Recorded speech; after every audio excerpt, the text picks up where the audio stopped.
Chapter 541. Intervention. Kai stood tall above the army, looking down on them. He raised his hand and shouted, "Kill them! Ooh! Ooh!" The soldiers cheered at Ria's terrifying attack. They could all see the shockwave produced by the collision and the burning ground left in its trail. They realized this was the power that had killed S-rank magical beasts in the past. "Princess, we should retreat right now." C squinted his eyes, sensing that something significant was about to happen. "No, we can't just return like this. At the very least, we need to kill that woman. Even if we can't eliminate Kai Carter, we must take her out right now. She is dangerous." Ilarica shook her head, her voice tinged with desperation. The display of power had been a shock to her. She feared the possibility of Ria becoming as strong as herself, the mermaid princess, whose power was second only to their absolute king. If that happened, no one could predict the future.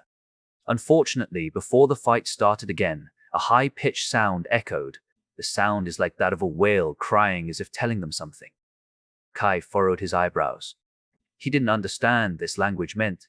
This sound was a roar, not a language, and the only one who could produce such a sound to the point it vibrated the ground was the protector of the sea, Whale Queen. "What is this?" The soldiers started panicking. The ground is trembling due to the noise. "It's loud, but why doesn't it hurt our ears?" It was such a disturbing yet wondrous cry from the Whale Queen. Unfortunately, not a single of them understood what was happening. "This is the Whale Queen." Pilarica gritted his teeth. "It's impossible. She is neutral this whole time. Why does she?" Ci furrowed his eyebrows while Marza regrouped with them. To their surprise, Kai suddenly raised his head, looking at an unknown object flying toward them. The object was smaller than a human body, but those who recognized it were struck with fear. They never expected to see such an intervention. "I'm sorry, but I need to stop this war," said him as his appearance was revealed. It was none other than the pink dolphin Kai met in the Amazon rainforest, Triss. "Sir." The sea race trio quickly kneeled in front of him, realizing the entire situation. "My mentor asked me to tell you guys that this war is over. Whatever you are going to do is going to hurt lives unnecessarily, especially with the fact that this happens without the oversight of both race protectors," said Triss with a calm expression. Ilarica and the others couldn't say a single word. They simply lowered their heads, not saying anything. On the other hand, the humans didn't know anything about this pink dolphin that somehow floated in the air. They all looked at Kai's back, wondering if Kai knew about it as well. Unfortunately for them, whatever they wanted to know was not possible to be acquired. Triss simply turned around as his eyes shone in blue. The next second, all soldiers and magical beasts had their eyes shone like him and stood still as if they were hypnotized. Those who were not hypnotized drew a gasp as they saw Triss's power. Though there were only 5 people who stayed sane this whole time: the Sea Race trio, Kai Carter, and Ria Ross. Kai might have seen Triss in Amazon forest, but he certainly never experienced his power. To think he could hypnotize 400,000 living beings in an instant, as one would expect from a protector, or what people thought as half-god. "I apologize, but only those who are qualified can hear this conversation," said Triss, turning to Kai. "I have destroyed all the cameras to prevent anyone from knowing of my existence. In any case, let me inform you of my intention in coming here." Noticing what happened, Ria quickly returned to the battlefield before Triss started his explanation, while the Sea Race trio gulped down, knowing what he wanted to say. When Ria arrived, she was completely focused and alarmed at the same time, not understanding the entire situation. Triss simply turned to Ilarica and stated, "You shall go back right here, right now. If you continue this war, we shall deem it genocide. You may already know this, but I must remind you, there are only 2 actions that can decide the entire race's future. The first way is to gain complete control over that race, because there's no ruler who leads them. This is only allowed when you live in the same environment as them. Second, you can conquer the race when both sides have agreed to this war that holds the entire race's fate. This is the ancient treaty that has been agreed upon by 74 protectors in order to restore the order of this planet. If this is broken, Earth can only find nothing but flames and destruction in every corner. Since you can't do the first way after Kai Carter is born, you need to go through the second route. However, What you are doing is not assassination but genocide. This is already beyond the agreement. So I declare with my right as the dolphin race protector, this war is done. If the sea race continues this war, I shall help the human race to thoroughly destroy the sea race, even if I need to find Neptune myself. Triss squinted his eyes, releasing a bit of his killing intent. However, what was surprising was the fact that Ilarica and the others started gasping for air. Kai didn't understand this, but he thought this was a kind of attack coming from Triss. Little did he know he was still underestimating Triss's power. In that instant, the trio already entered his illusion and got stabbed to death a few times. This was Triss's way of asserting his dominance. We understand. Ilarica nodded furiously, not daring to disobey his word, as Triss could kill them in an instant. We will retreat right away. We apologize for making Your Majesty Triss come here. We would also like to apologize for making Her Highness the Whale Queen warn us. Triss nodded as the magical beasts began to retreat. Triss had yet to let go of his control and force those beasts to retreat so they wouldn't see his figure when they came back to their senses. This is your last warning. The two kings that oversee the war have yet to be fulfilled, so the war can't be accepted. Tell Neptune that we are always watching every movement on this planet. Ilarica nodded and replied politely, Yes. Ilarica, the daughter of the sea, has understood your Majesty's words and shall relay this message to my father. Good. Triss nodded and waved his fin. Now, go. The trio bowed their heads once more before turning around, leaving the battlefield. When they had gotten quite far, Ilarica took a peek at Triss, Kai, and Rhea again while sorting her thoughts on what they should report to Neptune. Meanwhile, Triss was indifferent to her glance and turned to Kai with a warm smile. Yo, it's been a while since we last met. I have gathered the necessary information from everyone's minds. I guess I can say it now. It's my pleasure to meet the human race protector, Kai Carter. Chapter 542. Questions. It's my pleasure to meet the human race protector, Kai Carter. Triss smiled and looked Kai in the eyes. I have many questions, but I want to make sure they are going to be fine, right? Kai made a weird smile while pointing at the people behind him. Of course. Triss nodded. I am here just to stop the war, according to the ancient pact. Well, my mentor asked me to do it, so yeah. Thank you, Kai said with a serious expression. He knew how bad the situation would become if Triss didn't stop them.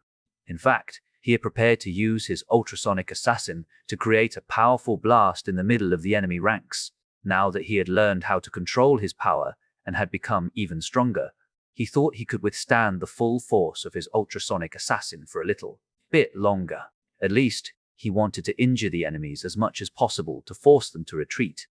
This attack should contain the same amount of power as Rias' god-killing arrow. After all, ultrasonic assassin was something he created in order to drag the enemy down with him. It would create a powerful sound wave that would flatten the entire battlefield. He had used this magic once inside the simulation world, but the effect was far less than he expected because no simulation world could understand the magic he used. He took that as the conclusion because the theory and the simulation were too much different. Thus, Kai believed this magic could repel the enemy if not kill them. Luckily, he didn't have the chance to do it, or else he truly didn't know what would happen. Triss tilted his head in confusion, not understanding why Kai thanked him. Either way, he had completed his job, so he wanted to wrap the matter up. I need to tell you 3 things before leaving. First, don't engage in any fight within a year. This path of yours is going to be filled with blood, so this is my last warning to you. However, if you decide to keep threading in this path, you need to see it through. The second thing I want you to know is this. Triss closed his eyes as a yellow crystal, just a bit bigger than a marble, emerged from his forehead. You should get your own crown within 1 year, or you won't be able to protect humanity. I am not supporting violence, but this matter has already gone too far to be stopped. At the very least, I want you to have equal standing with them. Last but not least, I'm going to watch every single one of your battles to the very end, no matter the result. Triss turned around as he began to fly away. Whatever the result, please remember that you are my friend. Kai opened his eyes wide, surprised by Triss's words. However, no words came out of his words as he saw Triss going away. Female human, you too. Your power is too great to the point you are going to share his burden. It will take your life sooner or later. You may find regrets in the future, but I can see that you're going to be all right. Triss sighed as he became even farther. Kai remained silent, watching Triss's back before he got telepathy coming inside his mind, a message that only he could hear. Master wants to meet you within a month. You should meet her. I'm sure you can learn many things from her as the human race protector. I hope we can meet again together with that lazy girl. After saying those words, Triss sped up. Kai couldn't help but remember what happened back then. Although he was too serious the entire time, he actually enjoyed the conversation they had together. Triss was like his mentor, teaching him various information while making a joke every now and then. Clot, the Mapungwari, kept complaining, but she never left until the conversation was over. No, it was already surprising to see her coming to that meeting. Still, what Kai could think at the moment was. Kai fell silent, looking at the soldiers finally regaining their consciousness again. For the first time in his life, Kai had this feeling in his heart. It was suppression. Back when he dealt with the Katsuragi family, he wanted to see Ishii's strength. So he used that kind of cheap provocation to get Ishii to use his strength. It was successful, but it certainly gave him a rough idea of what a protector could do. However, what Triss could do simply shattered that image in his mind. It turned out Ishii merely used a portion of his strength to crush one of their strongest fighters. It looked effortless and didn't create quite a commotion or aftermath. Ishii even put everything back as if nothing happened. However, after seeing Triss's power, he had another idea. If Ishii was serious and planned to crush him, the entire army of 300,000 people would be crushed within one skill. Ishii only needed to wave his hand down and used his overwhelming telekinesis to turn this place into a crater. What kind of power does the protector actually possess? Why do they keep this kind of power? Where is the source of this power? How does it turn and manifest for the protector to use? When was this power manifested on Earth? And who actually made this power? 6 questions appeared in his mind, yet none had an answer. All he had were 2 clues. I don't know everything yet, but the reason Triss wanted me to get the crowns as soon as possible is that it represents power. If I don't want to die, I need to possess this power too. Kai thought for a moment. And the Whale Queen seems to have the answers for me. Should I go to her right away? No, I have a month, so I should proceed carefully. Seeing Kai silent this whole time, Ria furrowed her eyebrows and asked, Kai, you all right? Kai glanced at her and nodded. Yeah, I just have too many things to process right now. Well, I am the same, but... Ria smiled and patted his shoulders. No matter what, I will always be your teacher and foster parent. Even if you don't recognize me anymore, I shall stand by you. Even if the whole world calls you a monster, I will boldly and proudly claim that you are my disciple and my son. Kai made a genuine smile and said, Thank you, teacher. That means the world to me. You will always be my teacher and parent. Ria stopped talking and patted his shoulders a few more times before turning around to the army while looking at his eyes.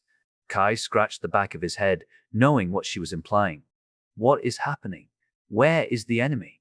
We just fought them a moment ago, but we couldn't find anything in a flash. What just happened? There are so many traces of our battles, including their footsteps. They are running away? The generals were as confused as the S-rank magicians and soldiers. No one understood what was happening other than Kai and Ria, who witnessed everything. Triss had even erased their memory about him, ensuring everyone was clueless. Kai let out a long sigh as he muttered, I guess I will have a lot of things to do. Chapter 543, Misunderstanding. What is happening? Where is the enemy? What just happened? Why do I feel like there's something missing in my memory? What is this power? The soldiers panicked because they didn't understand what was going on. They all knew they were on the battlefield, fighting against the enemies that wanted to destroy their base. However, the second they realized, the enemies were already gone. All they found were traces of numerous footsteps on the ground, showing that the enemies were there a moment ago. Even all the generals were as confused and panicked as them. Suddenly, Michelle came out of Kai's body while clutching her head. Are you okay? Kai gently asked while trying to support her body. Yeah, it's just a little headache. My mind went blank for a second, and here I am. What just happened, Kai? Michelle frowned, feeling this matter wasn't as simple as they originally thought. However, Kai simply sighed and said, I will explain it together with the others. For now, I need to calm them down first. Like how Kai wanted to calm them down, there was another person who shared the same opinion as him other than Ria Ross. She was none other than Sophia. Experiencing this kind of situation twice, Sophia didn't think much more, knowing that Kai would explain it to her if she deserved to know it. After all, she had gotten the information about the Protector as well. Sophia was aware that the talk between Protectors was not something they could hear, because the graveness of that matter could lead to a giant war that would bring the loser to extinction. Seeing Tasha and Ayaka having the same reactions as the others, Sophia grabbed their shoulders to calm them down, saying, It's fine. I think Kai will be explaining everything to us later. I guess you're right. Ayaka remembered what Leah had shared about Kai's status. Tasha also nodded in acknowledgement and started to calm down.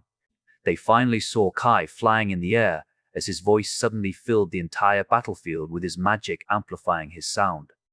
Everyone needs to calm down. I will explain everything. When the soldiers heard his voice, they all raised their vision and instinctively fell silent, knowing that Kai might be the only one who could explain everything to them. Even the generals waited for his explanation. There are mysterious entities on this planet that have been lurking around, ensuring that Earth can still go on without a problem. They are called Protectors. Their power is so powerful that if they decide to destroy the US base, they can do it as simple as flipping their hand. And one of them just came to this battlefield to stop the war, avoiding the worst possible outcome of this war. I don't know why, but that mysterious entity had chosen me and my teacher as the witness, and told us that we couldn't go to any war within a year, or else the same thing would happen to us. He told me that your memory would be wiped out and you would become a vegetable. If you don't believe me, it's fine. However, think about what happened earlier. I'm sure you experienced it. The mysterious entity erased your memory for a few minutes because he didn't want to be seen. Imagine, what do you think if he tries to harm the people in the US base? I'm sure you can understand what kind of catastrophe we need to face. Hence, I hope that everyone can return with me and cease any big war within a year. They have been watching us this whole time, and I don't think I can escape from their eyes too. I know this is too absurd for you to swallow, but it is as it is. Kai let out a long sigh, wondering whether he could accept them. Little did he know, this explanation incited the hearts of the soldiers, especially the religious ones. Is this the will of God? Some of the soldiers dropped on their knees as they looked at Kai. But he said there are multiple entities. Does this mean there are many gods? Wait, the world also knows many religions. What if all of them are true? But why did gods abandon us during the apocalypse? But we are still here, hey? What they don't want is probably the extinction of humanity. That may be true. What? All of them were talking to each other, discussing Kai's explanation. Kai maintained his expression, but in his heart he started sweating. He muttered inwardly, How can this happen? Well, at least, this gives them something to think about. It's not like I am rectifying a certain religion. Besides, Protector was worshipped like a half-god in the past, so they're not wrong. Kai started thinking about the effect his explanation would bring to the entire base. No, the entire world would soon turn into an uproar when they believed what Kai said.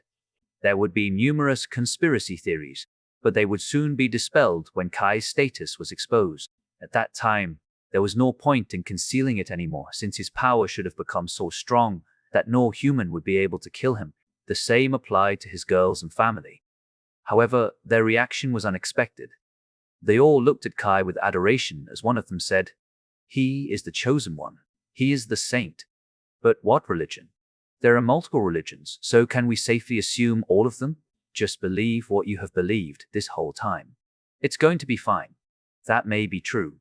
Kai Carter seems to have no explanation about his appearance as well. Yeah, that must be it. No matter what religion it is, we all know gods and goddesses do exist and have been watching us this whole time. That's right. Most religions are good. They are teaching you to do good things. They want peace, so we shall have peace for a year.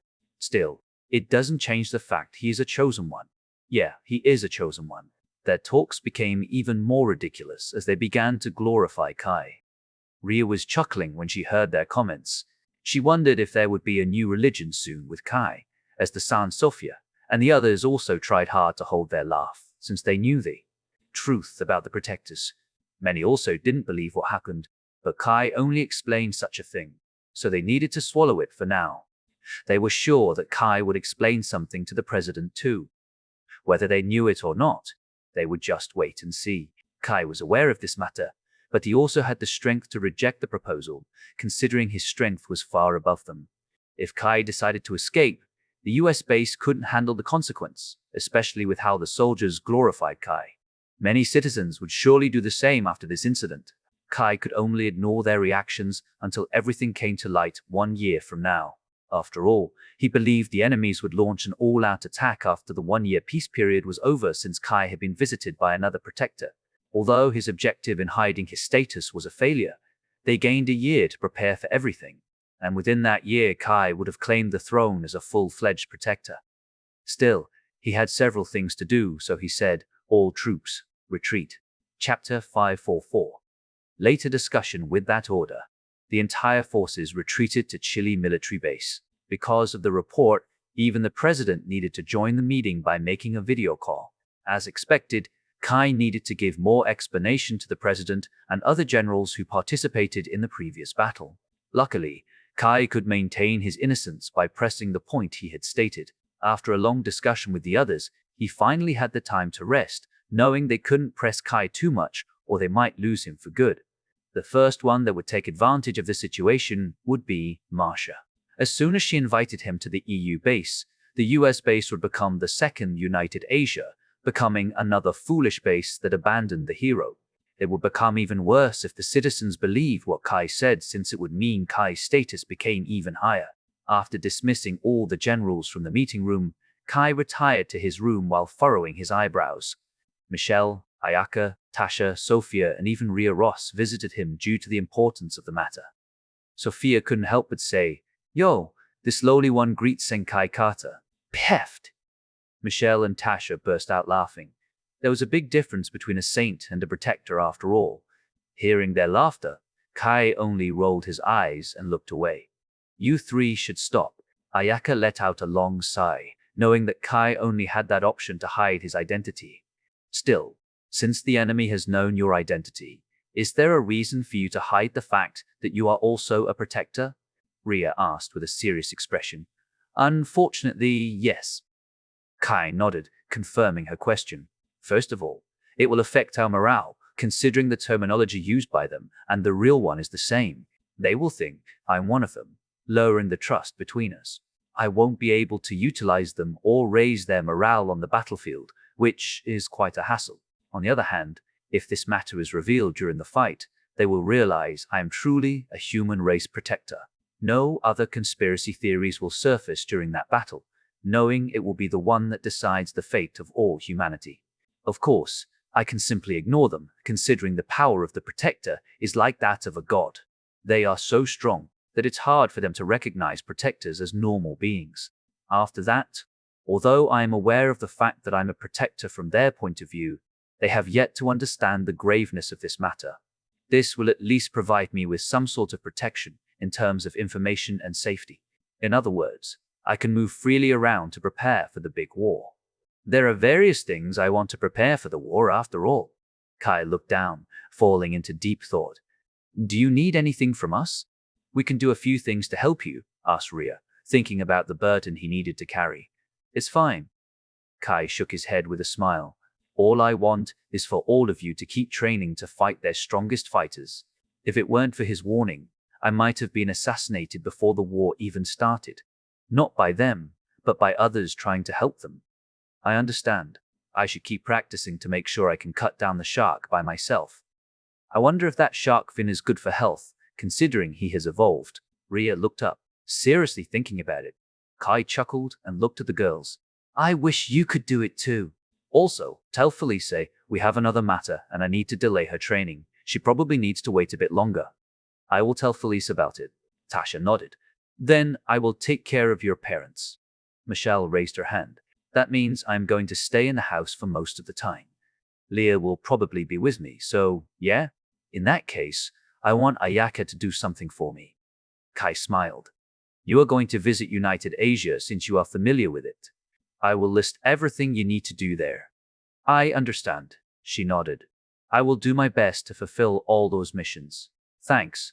As for Sophia, I also need you to go back to the EU base. I know that this is a big request, but… Before he finished, Sophia already put her finger on his mouth, stopping him from talking. No need to say anything. I know my role here. Let me share your burden too. She smiled. Besides, my grandfather may visit the US base sooner or later, considering he may have a good relationship with Ayaka and Michelle's grandfathers. I feel like they will understand each other. Haha, let them do what they want to do. Kai chuckled and turned to Ria. I will ask teacher to deal with all my school problems. I will just make that bastard Brent deal with this. She snorted. If they were ordinary citizens, they would have dropped their jaws after hearing Ria Ross wanted their president to deal with school problems personally. Kai laughed. Though, I'm still wondering, why did you choose this way? I mean, your power will become so great that we won't be able to do anything if you want to annihilate us in the future. This also means the two protectors could just deal with the problem themselves, right? Kai nodded. Yes, if two protectors fight, the winner can annihilate the rest of the enemy alone. Then, Ria frowned, it's restricted by the ancient pact. Unless the protector is offended by the opposite party who is not a protector, they can't retaliate. It's like letting the mortals resolve the conflict against other mortals. I can't do anything to them unless they directly insult me or something. If I don't obey this ancient pact, I will be besieged by multiple protectors, bringing another catastrophe to humanity. I don't mean to say that this ancient pact is bad. After all, without the ancient pact, the protectors have no rule to restrict their movements, making the world chaotic. Imagine if there were multiple apocalypses throughout history, and a continent can become a ruin in an instant because of two protectors. This is why the protectors are restricted. Their power is too great, and no one can defeat them. So they make a rule among themselves to ensure the stability of Earth. In other words, it's not our original mission to let the planet run its course. It's us who wants it that way to prevent us from destroying our own home. He smiled. Unfortunately, I can't say much regarding this matter because of the non-disclosure agreement in the ancient pact. But yeah, you get my point. I see. Too strong is also bad, huh? Ria chuckled. Anyway, even if you are crippled, I will take care of you. Thank you, teacher. But please don't hope for something bad. Kai shook his head helplessly with a smile on his face. Anyway, I think you have made your point. All we need to do is to return to the US base. Ria stretched her body while yawning. I'm going to rest since I've depleted my magic power. Yes. Please take care of your health, teacher. Kai nodded with a serious expression. Chapter 545, Report. With the failure on their backs, Ilarica, Marza, and Sei returned to the underwater palace. They were kneeling inside a grand room filled with multiple creatures that had evolved to walk on 2 feet and fight on land. There were squids, crabs, and many more. They all stared at the three with their hearts beating rapidly. These three were the top 3 fighters of their kingdom, yet they were repelled by the humans. They wanted to know what happened on the land, to the point they returned here empty-handed. It wasn't a normal incident after all, considering Kai Carter had yet to be recognized as a protector. Hence, they all wished to know what happened during the battle. Ilarica also knew that the report was the only thing that could save them from this situation. Hence, she had been preparing the words she would speak to their king to redeem themselves. Suddenly, the Mermaid King entered the room as the magic power began to tremble, causing a small ripple underwater. He wore a long red robe that covered all parts of his body. On his head, there was a red-colored jewel that seemed to be planted on his forehead, increasing the intensity of his red hair. His expression was certainly not pleased by the result. In fact, the anger that filled his eyes started to oppress the other creatures in the room. The atmosphere was silent because not a single person even dared to make a sound, even with gulping down their saliva. They all knew that if they pissed the king even a little, their life would be gone. All of them simply kneeled or lowered their heads, depending on their body structure. Even Ilarica and the other two placed their heads on the ground, knowing this failure had angered their king. The king walked past them until he reached his own throne, a few centimeters above the ground. He took his seat as his speech changed into that of a mermaid tale. "So, you still dare to come back here after your failure?" The mermaid king opened his mouth. His tone was extremely cold, despite talking to his daughter. The three actually felt killing intent from his words alone, knowing that they might have the chance to die. After all, despite being the top three, they still failed to take down a mere human who wasn't even a full-fledged protector. If they were not a failure and sat upon an empty position, then they could only die. However, Ilarica steeled her heart and tried to explain, knowing that a boring talk would mean her death. She quickly got to the point, and the reason why she had returned empty-handed. The Dolphin Prince interfered with the war and warned us not to attack the human race within a year. All the people widened their eyes in shock. They knew this nickname because it was their king who called the protector of the dolphin races Dolphin Prince. However, the Dolphin Prince didn't want to go under their rule and escaped to the Amazon rainforest and started living with another protector in harmony there. Still, what piqued the interest of the Mermaid King was none other than the one that helped the dolphin escape back then, the Whale Queen. "If he was there, that old hag should also be there too," said Neptune while furrowing his eyebrows. Although his expression hadn't changed, his tone didn't bring killing intent anymore. Ilarica hurriedly replied, "Yes, we heard a loud, whale-like cry that didn't hurt our ears. Unfortunately, we found no trace of her on the surface, so we're assuming the Whale Queen remains submerged, warning us that she would come personally if we continued." Neptune frowned and looked at Ilarica in silence for a minute before realizing something. "Is there anything you want to report?" "Yes." Ilarica recounted what happened during the battle. "There are 3 important points from the battle that can't be missed. First, someone managed to almost destroy C's 6th barrier. 6th barrier? 6th out of 7? Kai Carter? No, it's another person." Neptune didn't believe it and glanced at CA personally. "Her Highness didn't lie to my king."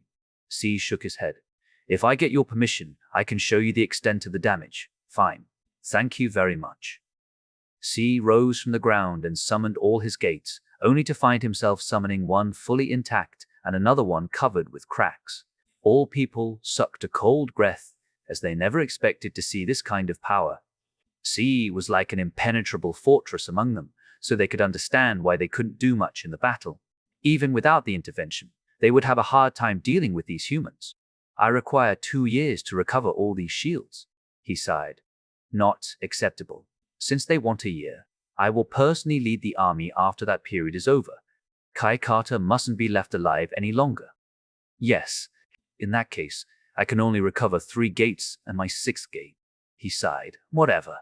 He waved his hand and turned to Ilarica. "Then, Kai Carter's magic power has increased drastically."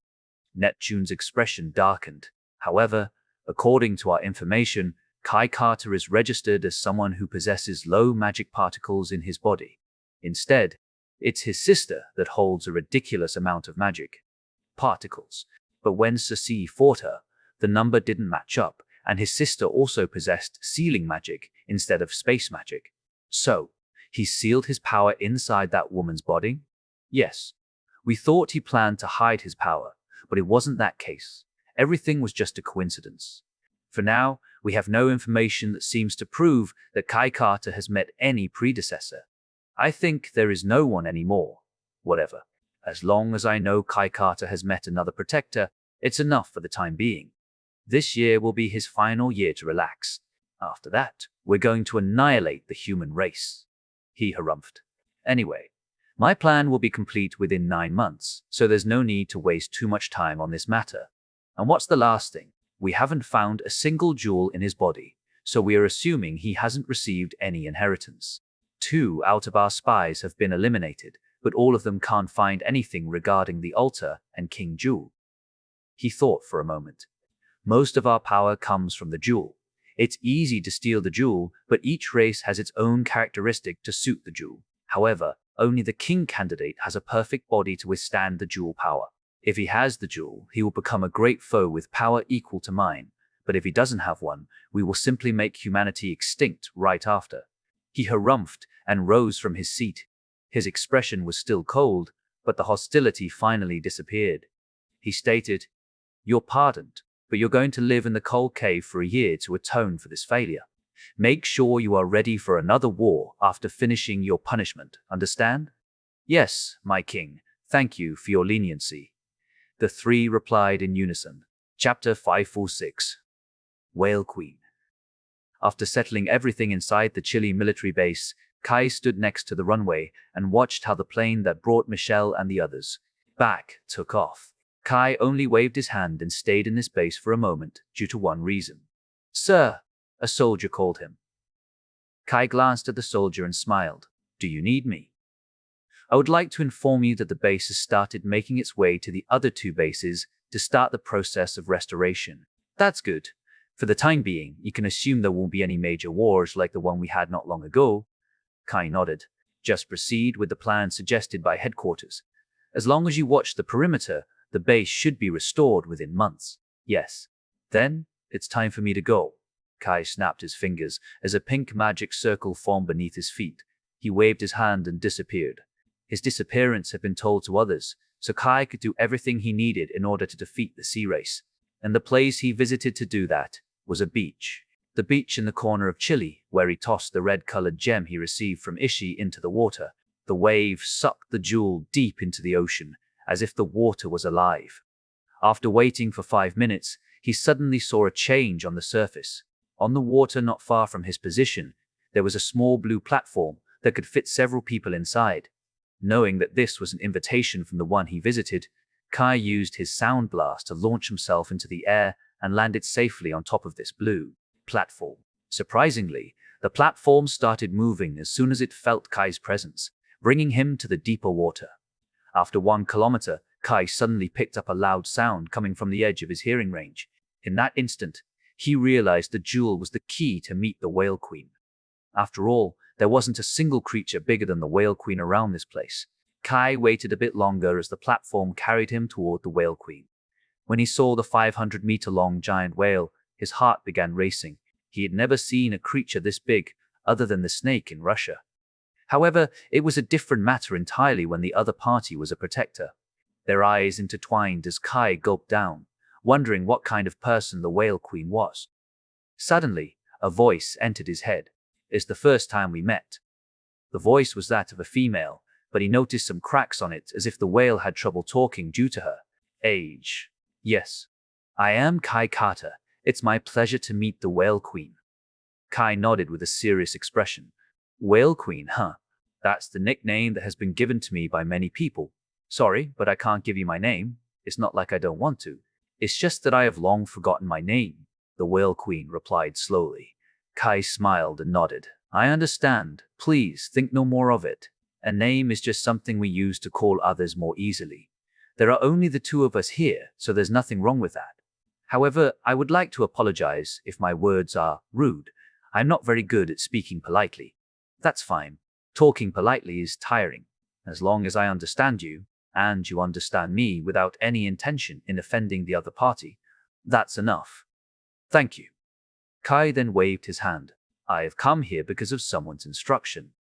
I understand. Even if you don't throw the jewel I gave to that brat, I would have invited you if you just stood on the beach. Kai then asked. In that case, I have a question. For what reason did you invite me? What do you wish to talk about? There are several things you need to know regarding the ancient pact, especially the war. Two protectors are clashing against each other. That alone is enough to shake the world. That's why there is an ancient pact that binds us to avoid destroying this planet. I will tell you everything later. For now, I want to say 3 things before inviting you underwater. Please ask. Kai nodded.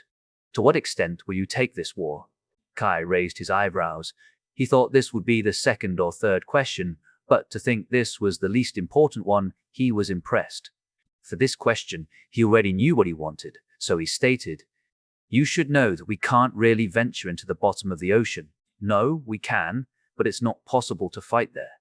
My future power may allow me to do something about this, but if they surrender, that's enough for me. Of course, I can't stand the mermaid race, so I will eliminate only that race while leaving those under their commands go, Kai answered with a genuine expression showing that he wouldn't continue his massacre if he had fulfilled his objective. The mermaid race and the human race have been in conflict for so long. I can understand your sentiment. No, I think you misunderstand my intention. Kai shook his head. I am not someone who clings to the past. I simply wish to eliminate future problems without disturbing the Earth's environment. I know that this life will end at some point, so I don't wish for the future generations to bear the result of my naivety. That's good enough for me. The Whale Queen agreed after several considerations. I can help you to establish your goal if you kill Neptune. However, I won't partake in the current conflict because of the anti-pact restriction. I appreciate your thought, but I need to ensure it myself. Sure. The Whale Queen didn't bother with that topic anymore and continued. The second thing is your magic particles and mystic. Are you aware of these two yet? Yes. Kai nodded without hesitation. I am aware. Thank you for your honesty, though I already sense your mystic power, considering you are manipulating magic particles instead of the sound. However, I need to make sure your understanding is as deep as Neptune. I have King Gilgamesh's record, Kai answered in a roundabout way, telling her that he already knew everything. The Whale Queen fell silent for a moment and nodded. In that case, I won't say anything regarding your magic particles and mystic. All I wish is for you to gain enough strength to fight Neptune on equal ground. I don't cheer for any particular race, so I want you to know that. The third question will be regarding your altar and crown jewel. She paused for a moment. I know that you don't know its whereabouts, but I can assure you that your altar and crown jewel are not destroyed nor possessed by another race. It's simply stored in another place, because the altar and crown jewel are indestructible and have the power to repel any race from coming near them, including protectors. That's why I hope you can search for them and assimilate yourself with one as soon as possible. Thank you for your advice. Kai nodded, not saying anything about Emulda Kalan. The Whale Queen did not intend to say anything about them either, since she was unaware of them. She simply said, Then, let me invite you to a place under my rule. Chapter 427, Shekmesh. Then, let me invite you to a place under my rule, said the Whale Queen as the platform below Kai's feet expanded, forming a transparent sphere like that of a bubble. This is... Kai glanced left and right. It's just to make sure you don't feel the water pressure and have quite a long time to breathe. The Whale Queen even expanded it to 20 meters in diameter so Kai could breathe freely inside. Kai nodded. He was thankful for the gesture, but he wondered how he should look around inside the sea. Unfortunately, the Whale Queen didn't care about his opinion and quickly submerged. She brought the bubble with her and dove to the seabed. At first, Kai could see thousands of magical beasts. Even a normal fish possessed considerable power beneath the sea, so he understood why they couldn't cross it yet.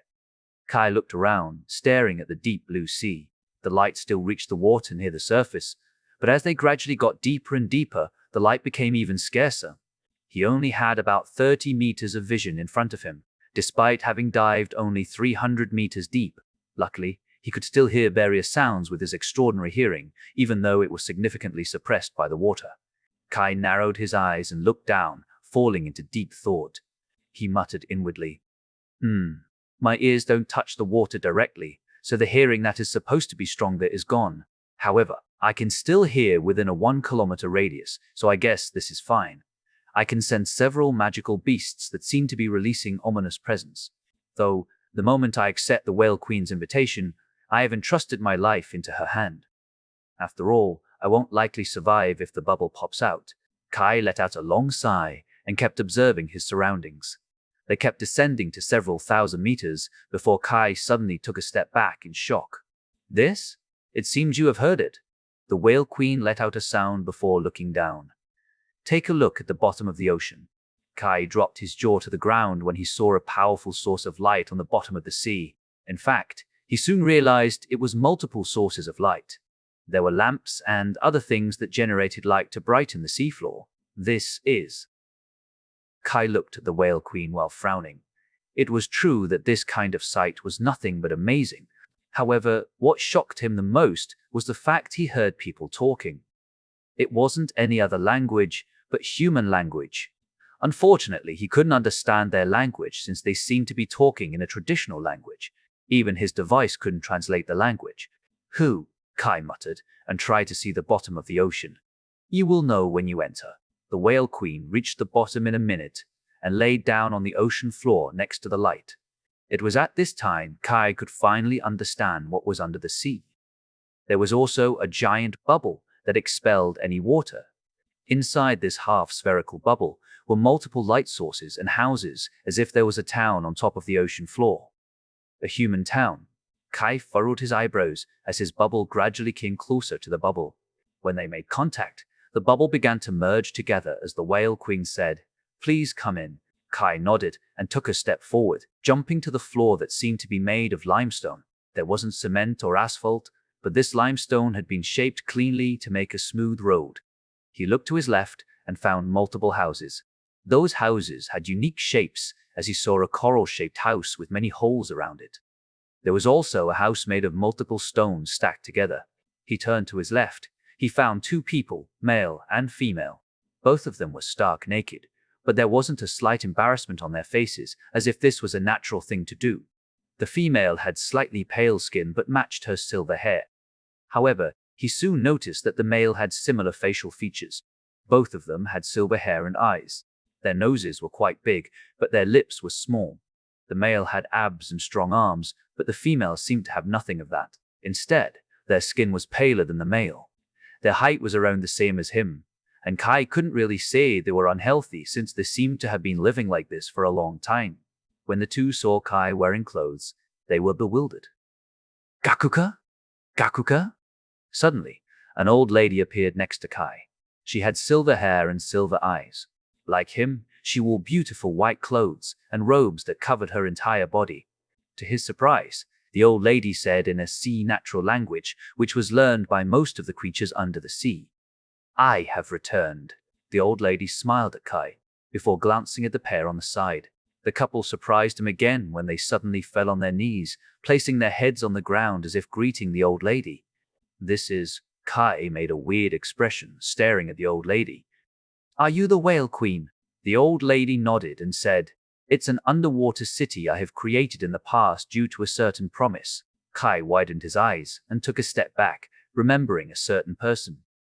"Are you talking about Rapaka?" "Ah, there is also that man. However, I'm not talking about him. Him in my mouth was the world's strongest human who could fight two protectors at once despite having equal power." Kai instinctively said, "Is it King Gilgamesh? He was an old friend." The old lady nodded and turned to the couple. "Anyway, gather all the people in the center. I want to introduce someone to all of you." The couple panicked for a second and nodded their heads furiously before running away as if completing the old lady's task. "Where is this?" Kai asked. "In the past, I promised an old friend to preserve humanity because of a certain fate that couldn't be predicted for the past few millennia. I agreed to do it because of his wisdom. He was quite a frank man who thought nothing about politeness. He talked to me casually to the point I thought they were rude." Sorry?" Kai made a weird smile while scratching the back of his head. "It's fine. After all, that personality of his was the one that bound everything together. Not only can he easily make friends with others, but the people are willing to follow him. Yet, he was the scariest when he fought. Either way, several millennia have passed, so I thought it was time to tell you about this promise and this place." She raised her hands, gesturing to her surroundings. "This place is called Shekmesh, the place to preserve humanity." Chapter 548. Rapa Nui. People, this place is called Shekmesh, the place to preserve humanity. To preserve humanity? It took him a moment before he realized what was going on. So he predicted that a few millennia from now, there will be an era where not a single protector can protect the race. And he prepared this promise to make sure humanity survives if I fail. The Whale Queen nodded. He already knew that his doom would bring a disaster. Hence, he exchanged everything for humanity, including this promise. "And I believe you already know who the inhabitants are in this place." Kai thought for a moment and opened his mouth in shock. There was one incident that Rapaka told him about. It was when the Whale Queen wanted to bring the entire population of Rapa Nui people under the sea. "Yes, I informed them there would be a clash between the human race and the mermaid race in the future, and that they will be the ones to witness the entire story. It took them several hundred years to evolve to their current appearance, and I believe it will take another several hundred years for them to adapt to the environment on the surface. If you fail, I will talk to Neptune, ensuring humanity's survival on the land. This is the only thing I can do." The Whale Queen let out a long sigh. However, Kai noticed another point in her words. "How about the people on the surface? I mean like Rapaka and the others? It's entirely up to your choice whether you answer their pleas or not, O human race's protector, Kai Carter." Kai drew a gasp and pinched the bridge of his nose, never expecting that the truth was like this. "I see. Thank you very much. It's fine. It's just a promise." The Whale Queen shook her head. "In any case, this is the purpose of this place. Let's go meet them first, so they can see the human race's sovereign." The Whale Queen continued while walking forward. Kai nodded and followed her while looking around, amazed by the environment. He could say that the place wasn't that bright. In fact, he was surprised that they could still survive without even getting sunlight. Instead of sunlight, the lamps were made from a green-colored stone which he had no knowledge of.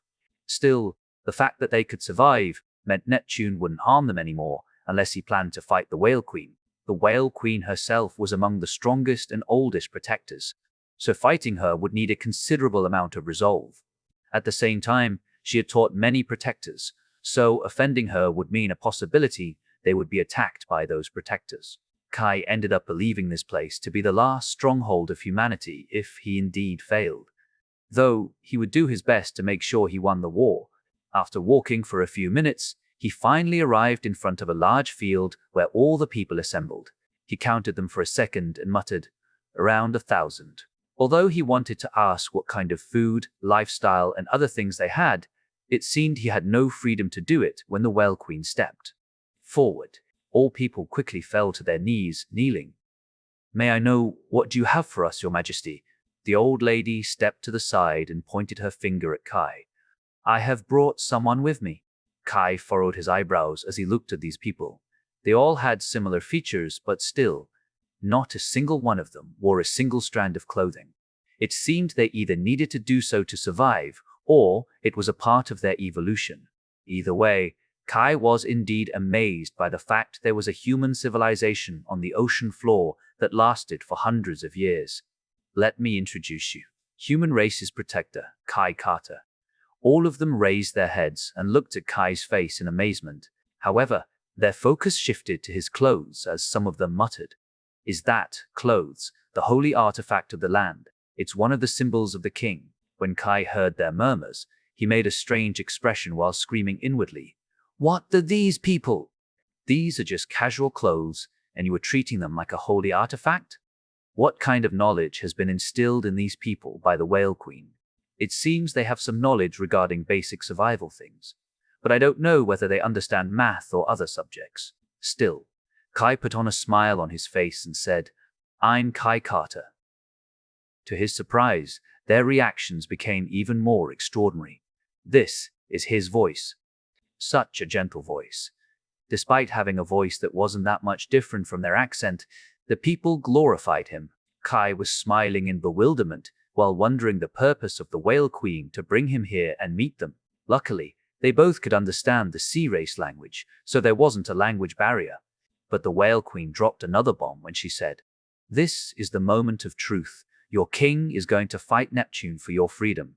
If he wins, all of you may return to the surface. So, you better pray for his success." "Ah, our king is going to fight for us again? Even when we don't do anything for him?" Worth. All of them kneeled and placed their heads on the ground, showing their gratitude. They could only do this because they had nothing to offer. "I only wanted to let you know this." The Whale Queen turned to Kai. "Unfortunately, you can't stay any longer than this. To be honest, I wanted to show you these people after the battle. As much as I want to let you stay, I need to bring you back now that you are aware of these people." Kai thought for a moment and nodded. There were many things he wished to talk about, but he knew he should follow what the Whale Queen said at the moment, though he still heard a few comments when the two talked. God language. "We don't understand the language, so it must be the legendary God language." Kai's expression started getting distorted the more he stayed here. Luckily, the Whale Queen extended her hand to the side, asking him to follow her back to the sea. Kai turned to the people and said with a smile, I am happy to meet all of you here. Unfortunately, I can't stay for too long. I hope that I can stay here and talk with all of you after the war. Your words are too much for us, Your Majesty. All of them placed their heads on the ground again. Kai scratched the back of his head with an embarrassed expression before following the Whale Queen to the edge of the bubble. The Whale Queen summoned an air bubble for him again and brought him to the surface. 20 minutes later. Kai thought for a moment and looked around the surface. He felt he had something to do but decided to turn around and headed straight to the surface with the Whale Queen. When he returned to the shore, Kai smiled and bowed. Thank you for showing me everything, Whale Queen. I know that I can't repay you or whatsoever, but please accept this bow. The Whale Queen replied, That's fine. However, please do note that I will remain neutral in the war. Whether humanity loses or not, I won't give you my help. I know. This is my job. Kai nodded with a serious expression. Then, I wish you luck. She then submerged again. Kai sighed and snapped his finger, using his teleportation to send him to another place. Meanwhile, the Whale Queen seemed to have another destination in mind. She crossed the sea and emerged from the water once again. The location was a small deserted island where, surprisingly, another person was standing. The Whale Queen suddenly summoned the blood-red pearl and tossed it to the man. The man caught it and said, Thanks. I hope he didn't trouble you. He is not. However, you are the one troubling me. The Whale Queen stared at the man who finally revealed himself. Oni, there is something I want to tell you. Yes, the man was none other than the Oni race's protector, Ishi. He stepped next to the water with a serious expression. I'm listening. Chapter 549. Return. After his conversation with the Whale Queen, Kai returned to the US base using his teleportation magic that Tasha lent him. It was a swift return to the point he reached home first before the others. When he came back, his parents had been standing in front of the house, waiting for them. Kai was surprised at first, but that expression turned into a smile as he opened his mouth. Mom, Dad, you're back. His mother quickly leaped to him and hugged him. The battle must be tiring for you. Of course, everyone knew that there was a big movement from the military. After all, the base had been under the state of full alert, and due to the condition, the White House also released the fact they had sent all their best people to handle this problem. Some were convinced, but some weren't. Yet this was enough for his parents to worry about their son and daughter. His father asked with a soft tone, Where are the others? It seems I have returned too fast. Kai scratched the back of his head. They returned with the normal procedure while I used a special way. I see. James nodded. Don't worry, Dad. They are fine. Kai gave a thumbs up. That's good. James made a big smile and closed his eyes. For now, let's wait inside. That you need Mother to agree.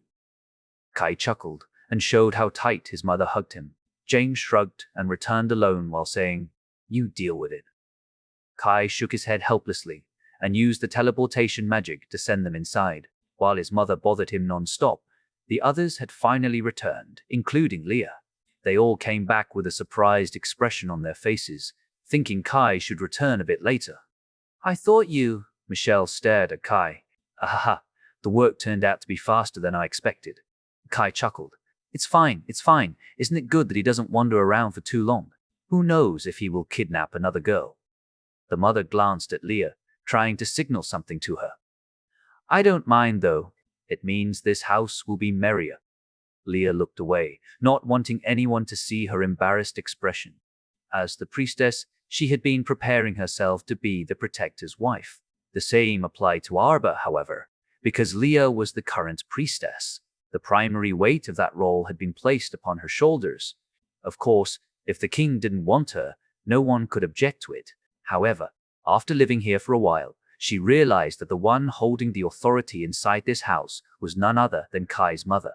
Although she did it unintentionally, she had been keeping her company. Yes, Leah only helped her and stayed together because of her duty, and thought this was just serving the king's mother.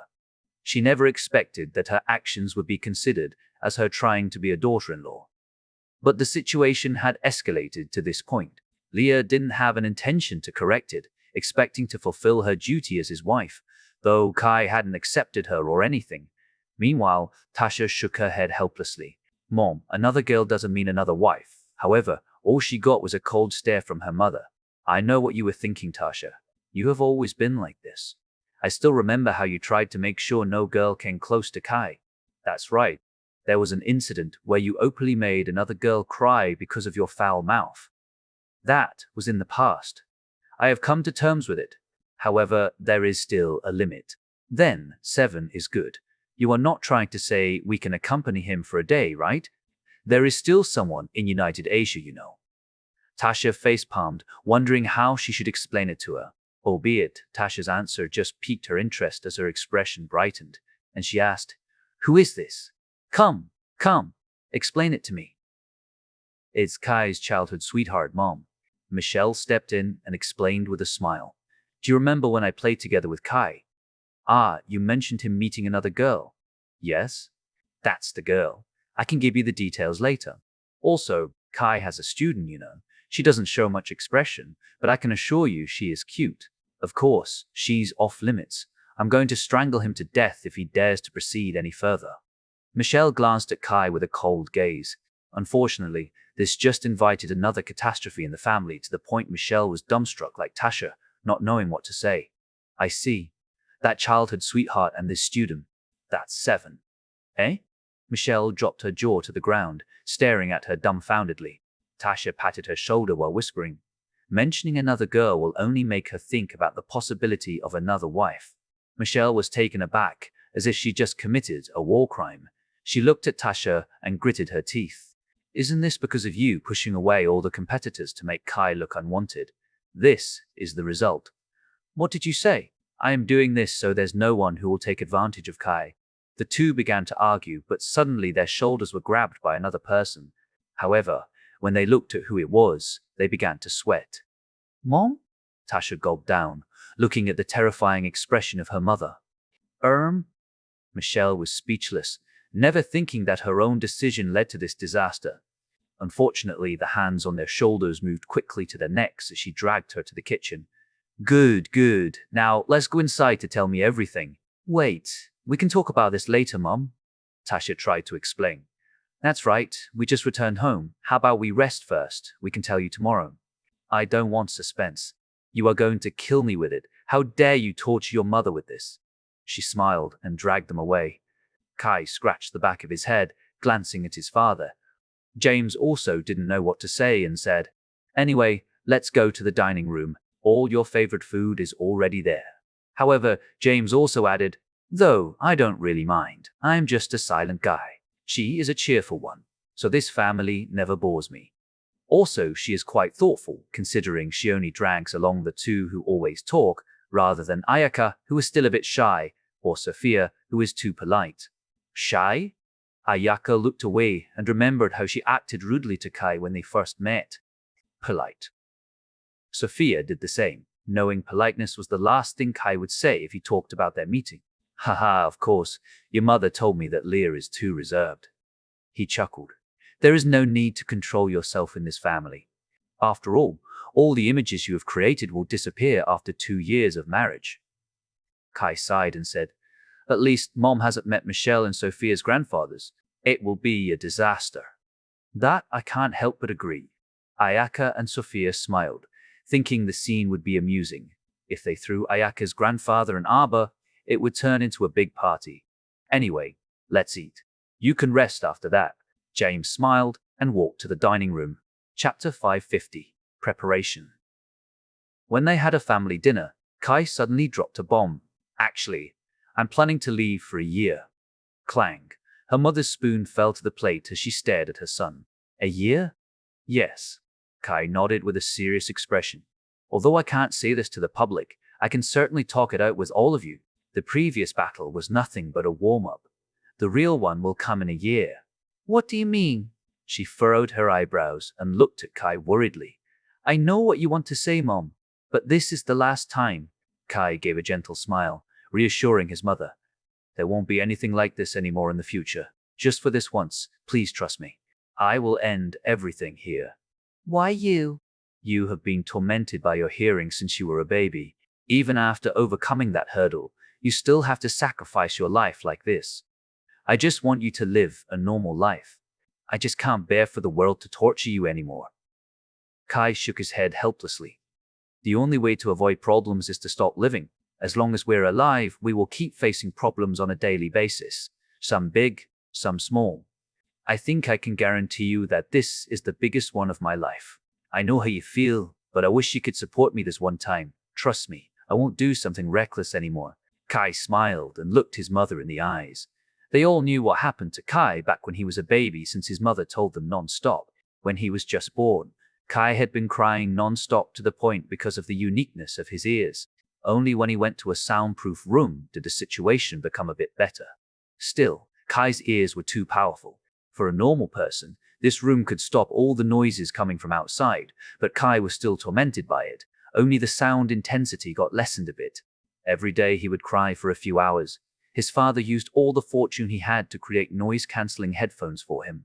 Only then, Kai regained a little bit more of his peace. It might come like a blessing. But the torment had indeed strengthened Kai and made him a strong kid that wanted to continue living despite the pain in his ears. Of course, it was all due to his parents wanting to support him with everything they had. Kai gained such a strong will to live. If not because of them using their money and giving all their support, Kai wouldn't live past 1 year. They even went into debt just to create an environment that could lessen Kai's burden. Kai always wanted to repay them in his life. That was when he met Michelle for the first time. Michelle once mentioned Rhea Ross at that time, telling him there was a genius professor that might be able to do something about his situation. It gave him the will to solve his problem before repaying all his parents had done to him. It was fate that United Asia was hit by a wave of monsters that almost took his life. It was also a turn of fate that Rhea happened to be there and rescued him. If not because of his will, Kai wouldn't survive after Rhea turned him into a zodiac. After that, he soon learned Rhea's identity and became her student. At first, they were using each other. Kai wanted to solve his problem, while Rhea just wanted to escape from reality by teaching him. However, they soon became attracted to each other. Rhea found the meaning of her life back and dedicated her life to herself, her foreign comrades, and Kai. That was also when she gave him the new noise-cancelling headphones. Although the experience struck deep in his heart, Kai was grateful to Rhea. After all, with his current power, he could begin to do something more for his parents. He often sneaked out and gained some money, using it to repay his parents' debts before meeting Tasha. Life just continued to get better because of it. That was why Kai always put his parents as the top priority. He just couldn't thank them enough. Remembering it, Kai smiled again at his mother. "Mom, trust me." Seeing such a genuine expression, his mother couldn't help but close her eyes. "I understand. I will trust you." "Thank you." Kai nodded as they continued their dinner. Kai spent more time with his mother before gathering the girls in his room. "My king?" Leah looked at him worriedly because she knew Kai's plan. Kai chuckled and faced the girls with a serious expression. "Within this 1 year, I am going to another place to gain the power to kill their king. I don't know if it will be successful, but this is the only way for humanity to survive. I don't care much about strangers, but they, by no means, are unimportant. We still need society, so our children can have a life like this." Kai smiled. "Anyway, I have accepted my status and power." They all heard from Leah that a race protector had the power of half-god, and there was a chance that Kai would become a threat to the whole world. That might scare most people because Kai was like a walking disaster. Living in that kind of situation, they would also face the same problem. That was why Kai felt a bit too adamant in getting and using that power. However, Michelle hugged him, closing her eyes. Her lips curved slightly as she said, "There is nothing wrong with fearing the unknown. If you can live with only one person who trusts you and sees you for who you are instead of what you are, then I will walk alongside you forever." "Wait, what do you mean by one person? That one person is me, right?" Tasha grabbed her shoulder and glared at Michelle. "Of course it's me." Michelle stuck her tongue out as the two started another argument, changing the mood inside the room. It was then that Ayaka approached him and said, "Either way, if you hadn't saved me, I wouldn't have survived. Even my family wouldn't be here today. That's why I will do the same. If you are a monster, then I will be a monster too, so that you are not alone." "That's true. You should also add my ability, mimicry, to the equation. There is at least another one in this world." Sophia chuckled while pointing at herself. Besides, it's not like we can't do anything about it, right? Leah placed her hand on top of her chest, as if pointing at herself. If you don't mind me staying by your side, I can always place an illusion to transform you into another person. No one will recognize you other than us. Kai smiled. Sorry. And thank you. He spent the rest of the night talking about his plans to show that he had thought every detail. And since he might need it, Tasha told him to keep the sealing magic for the time being, since he could teleport to anywhere in the world. It wasn't like she had a hard time with her magic power reserve anymore, considering she had increased it due to Leah's training. Kai then spent 1 week with his family because he didn't know where he would come back. Chapter 551. Father. After spending enough time with his family, Kai finally stepped out of his house. However, his father had been waiting for him outside the house to his surprise. There wasn't anyone that saw him off because he wanted to go before dawn. Dad? Kai raised his eyebrows and glanced to his side, finding a man who calmly leaned his back to the wall while looking at the dark sky. As expected, you really are my son. Even I would have gone at a time like this, since no one will expect it and there won't be any unnecessary tears. James smiled and closed his eyes. I'm sorry. Kai scratched the back of his head and looked down. It's fine. James patted Kai's right shoulder. I'm not going to stop you. I will take care of your mom to make sure she isn't sad, though I believe the girls can do that just fine. He stepped forward and turned to him with a serious expression. I won't talk much and put more burden in your heart right now. However, James soon found himself not having any more words to say and came to a halt. He clutched his head and sighed. What did I want to say again? Kai only smiled at him and waited until he finished, albeit the only thing he got was just a hug. The hug was tight and filled with emotions that seemed enough to convey what he wanted to say. There was even a tinge of responsibility placed on his heart. Kai didn't know why, but tears started forming in the corner of his eyes. Thanks, Dad. I am a burden to you, but I don't want to bring you down because of my selfishness. I can't do anything in this war other than believe in my son. Whatever you do, I will always be proud of you. James patted Kai's back, slightly tightening his grip. He didn't want Kai to go.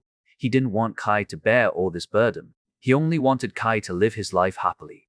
All these thoughts were conveyed to him, but the fact that he didn't say any of those meant he trusted Kai. He trusted his son to be able to finish his duty by leaving this place. He believed his son was able to bear all this burden. He wished his son to live happily after everything was over.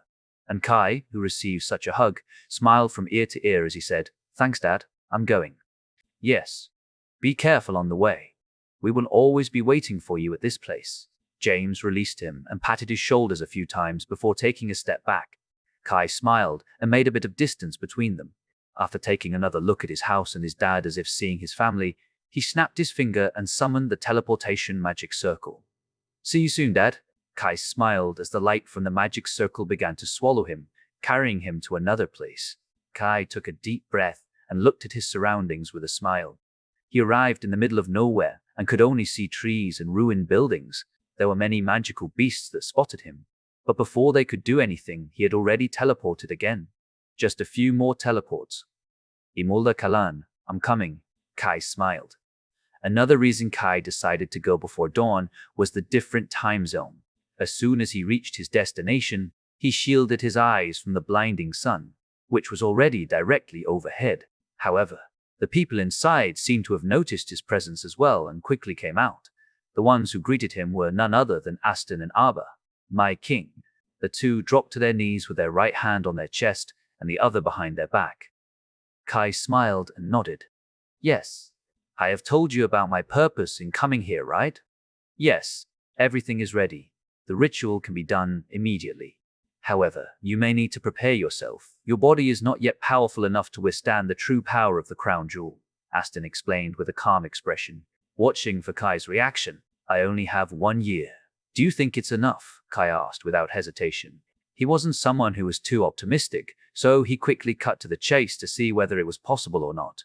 It's barely enough. Arba has prepared a training menu for you, and it's assumed you can gain enough resistance after 5 months. The ritual itself is around 6 months long, since we need to let the energy from the crown jewel flow into you gradually. There is also a need for adjustment. Arbor added, and thought for a moment. You may also need to grow accustomed to your power soon. According to our information, there is a little gap between you and Neptune, as long as you gain the crown jewel. After all, the majority of your power comes from the jewel instead of yourself. It deserves its name, I guess. Kai nodded in agreement. Yes, the only way you can close the gap is by controlling your power and using it efficiently. Unfortunately, Aston closed his eyes and sighed. Neptune has lived far longer than I have. Kai's expression turned grim, knowing the gap between them was hard to surmount. Even so, he didn't want to give up and clenched his fists. There is still another way. Arbor nodded in understanding. Yes, by using it creatively, you will be able to defeat him.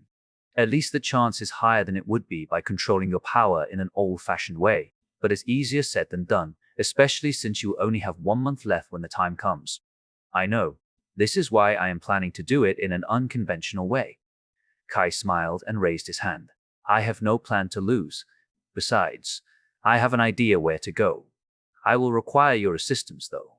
We are ready to go through hell for humanity's survival. Arbor and Aston answered at the same time. We shall support you in everything you do. Kai smiled. Thanks. Let's enter first to talk about this topic further. There are a few questions I want you to answer first, and several matters to discuss. Understood. Chapter 52. Crown Jewel. Arbor and Aston let him inside, where they first talked. The room remained the same, and Arbor seemed to become a bit lazier when she reached the room. Kai saw her leaning her back on the wall while stretching her body with a yawn, as if she planned to sleep. Aston, on the other hand, glared at her while coughing. Ahem, Arbor, what are you doing? We're going to have a long talk, you know. Why are you being so formal? It's not like this is a business meeting or anything. Arbor shrugged and added, Of course, if my king doesn't like me acting this way, I will speak more politely. Kai chuckled and said, It's fine. Talk to me normally. There aren't any other people here, so you don't need to put on a farce. What I want to talk about is rather important. If you can explain it in a way I can easily understand, that's enough for me. Listening to Kai's words, Arbor scratched the back of her head and straightened her back. I understand. I shall answer your questions to the best of our ability. Kai nodded. Then, first question, what is the crown jewel? Aston and Arbor exchanged looks, realizing that their king never wasted any seconds and quickly went to the point. Aston was the first to answer. Crown jewel is the manifestation of extra energy from Earth. Just like the sun keeps producing energy, our Earth also produces such energy. Of course, the quantity is far different, and the sun is releasing its energy to its surroundings, while Earth has its own layers and crusts, preventing the energy from being sent to outer space. Hence, to let that amount of energy, the Earth produces the crown jewel. Arbor raised her hand and continued. After a long period of time, this crown jewel finally found its way to the surface through cracks and other gaps. It's complicated, no one knows exactly how it rises, but the principle is similar to that of a volcano. Is there a reason for the crown jewel to be wielded by a certain race? Kai asked. I mean, I have heard multiple times from people saying the crown jewel and the altar are for a certain race. So, I am wondering why it's that way. Certainly, that pure energy source is obviously too strong for any living creatures. For example, you can think of it as a human wielding nuclear power. It's hard to imagine, right? Kai nodded. This power is the same. The crown jewel contains a high amount of radiation coming from the Earth's core itself. A race that finds it begins to evolve and evolve until their body is strong enough to withstand the radiation. At the same time, the radiation inside the jewel gradually disappears, leaving only a complete power supply. And due to the special radiation, that particular race has become the only one suited for that power. So, humans also have evolved from our own crown jewel's radiation? Kai asked. Yes, to put it simply, evolution theory is indeed true. However, we don't know which race is our ancestor yet. Aston shook his head helplessly. I see. So, we are the result of evolution, and this crown jewel is for us. In that case, what happens if humans further evolve to another species? I mean, even in the past, there was a giant human or something. The core is still human. Arbor shrugged. The normal evolutionary process changes the outer appearance and structure, but the evolution coming from the crown jewel is all about the fundamentals. Unfortunately, we don't know what the fundamental of our own being is. Why are we called humans? Why did we first call other races the spider race, the snake race, and so on? No one knows, but the result is already in front of our eyes. Kai looked down, falling into deep thought.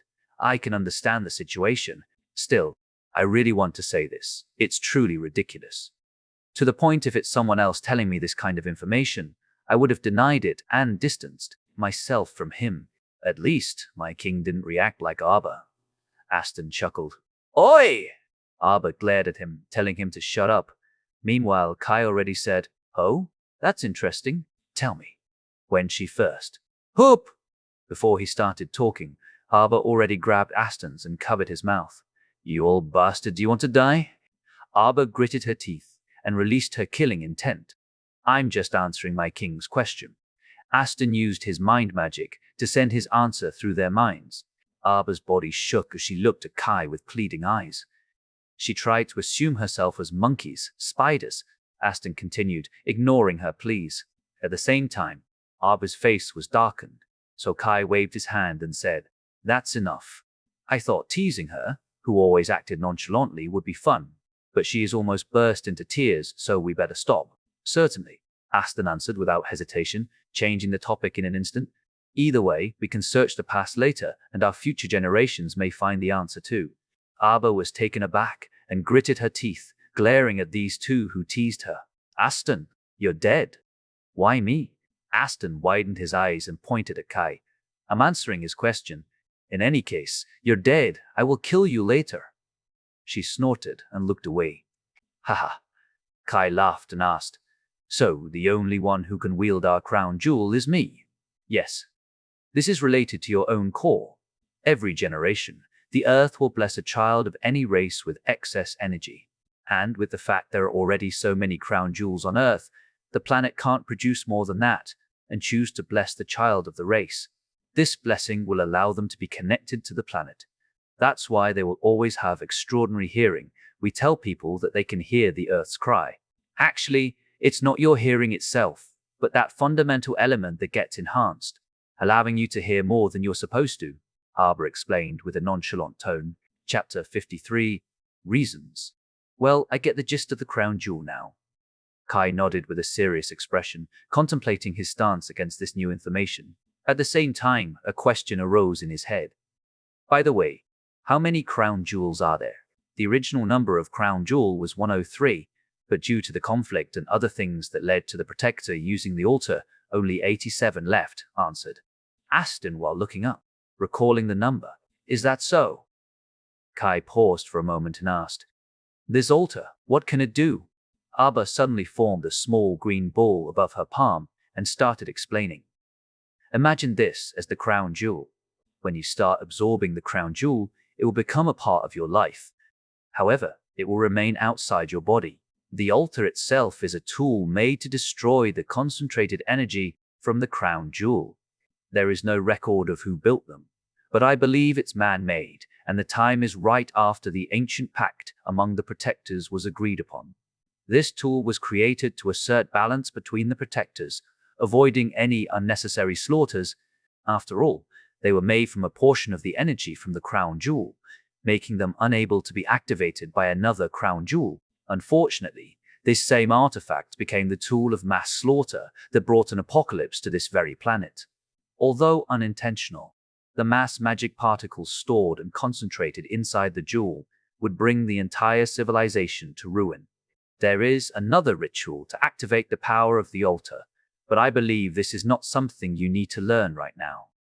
Kai nodded in agreement. True enough. I am here to train to defeat my enemy. Crown jewel will be my priority. Yes, we will help you to the best of our ability. Aston agreed. By the way, what is the motivation of the mermaid race to even attack us? I mean, this long-standing grudge seems impossible to resolve with just mere talk. Kai's expression turned grim. He wanted to know the root of the problem. Actually, the fact that we are living on this planet alone has become the greatest shame in their history. Aston let out a long sigh, while Arba gritted her teeth, releasing a bit of her killing intent. What do you mean? Humans are known to be the most civilized yet brought the biggest destruction on this planet. They colonized many places and thought they were the strongest race that ruled the world. This caused them to exploit all kinds of resources without stop or restraint. You could say they're the greediest creatures on Earth. They slaughtered other races, which was as normal as any other race preying upon us. But humans unknowingly created ranches for them to be raised and slaughtered. I can't say much regarding this area since we, in Kalan, also do it to survive. But deforestation, unrestricted mining of natural resources, or even other man-made disasters like a forest fire and such. Those things make humans the most hated creature on this lovely planet. Aston closed his eyes with a long face. Kai seemed to understand the situation as well, but he still said, "Though we don't do that anymore." That's right. However, can you say for certain that in the many generations to come, humans will not exploit it again? This time, they are shifting to magic particles as their main power source. But as you know, magic particles are decreasing every second. When there are no more magic particles to use as a power source, what do you think will happen? There is a high possibility that the human will do the same thing again. What? Solar power? The material alone requires a huge amount of resources, and all those will affect the environment one way or another. The mermaid race hates humans to the very core for the same reason. They don't wish the races on the land to destroy the planet just because they can't live on the land to supervise everything. Well, I can understand them, since they have managed to rule the majority of the seven seas to make sure nothing goes wrong like those on the land. And to prevent this disaster, the mermaid race wishes to destroy humans. In the past, our king always said, the human race can't live without other races, but other races can live without them. The rules of the jungle are always the best, but a ruler will need to restrict those rules to a certain extent. Someone in the future will find a clear answer for this, and I don't know how long it will take. Along with his last message, saying human race is impossible to change. They will die because of their own mistake. But those who survive will learn from them. This is a never-ending cycle of the human race, and it may even be called our curse. Hence, we, priest and priestess of Kalan, wish to know your view of the human race, my king. Aston lowered his head. Kai closed his eyes and shook his head. I'm afraid I can't give you the answer you want at the spur of the moment. Certainly, that's why please let this old man stay beside you to hear your answer. Aston kneeled and placed his head on the ground. Kai waved his hand. It's impossible for me to give you the answer right now, but I can't say so in the future. I may never find this answer, but if you still wish to stay beside me despite the unknown future, you can do as you please. Thank you very much for your favor.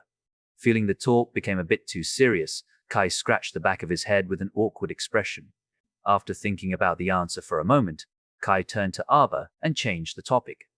Then, what's about the training? Kai asked with a serious expression. This was what he came for, so now that he understood the circumstances and what kind of power he would receive, he wanted to start the training immediately, not wasting another second.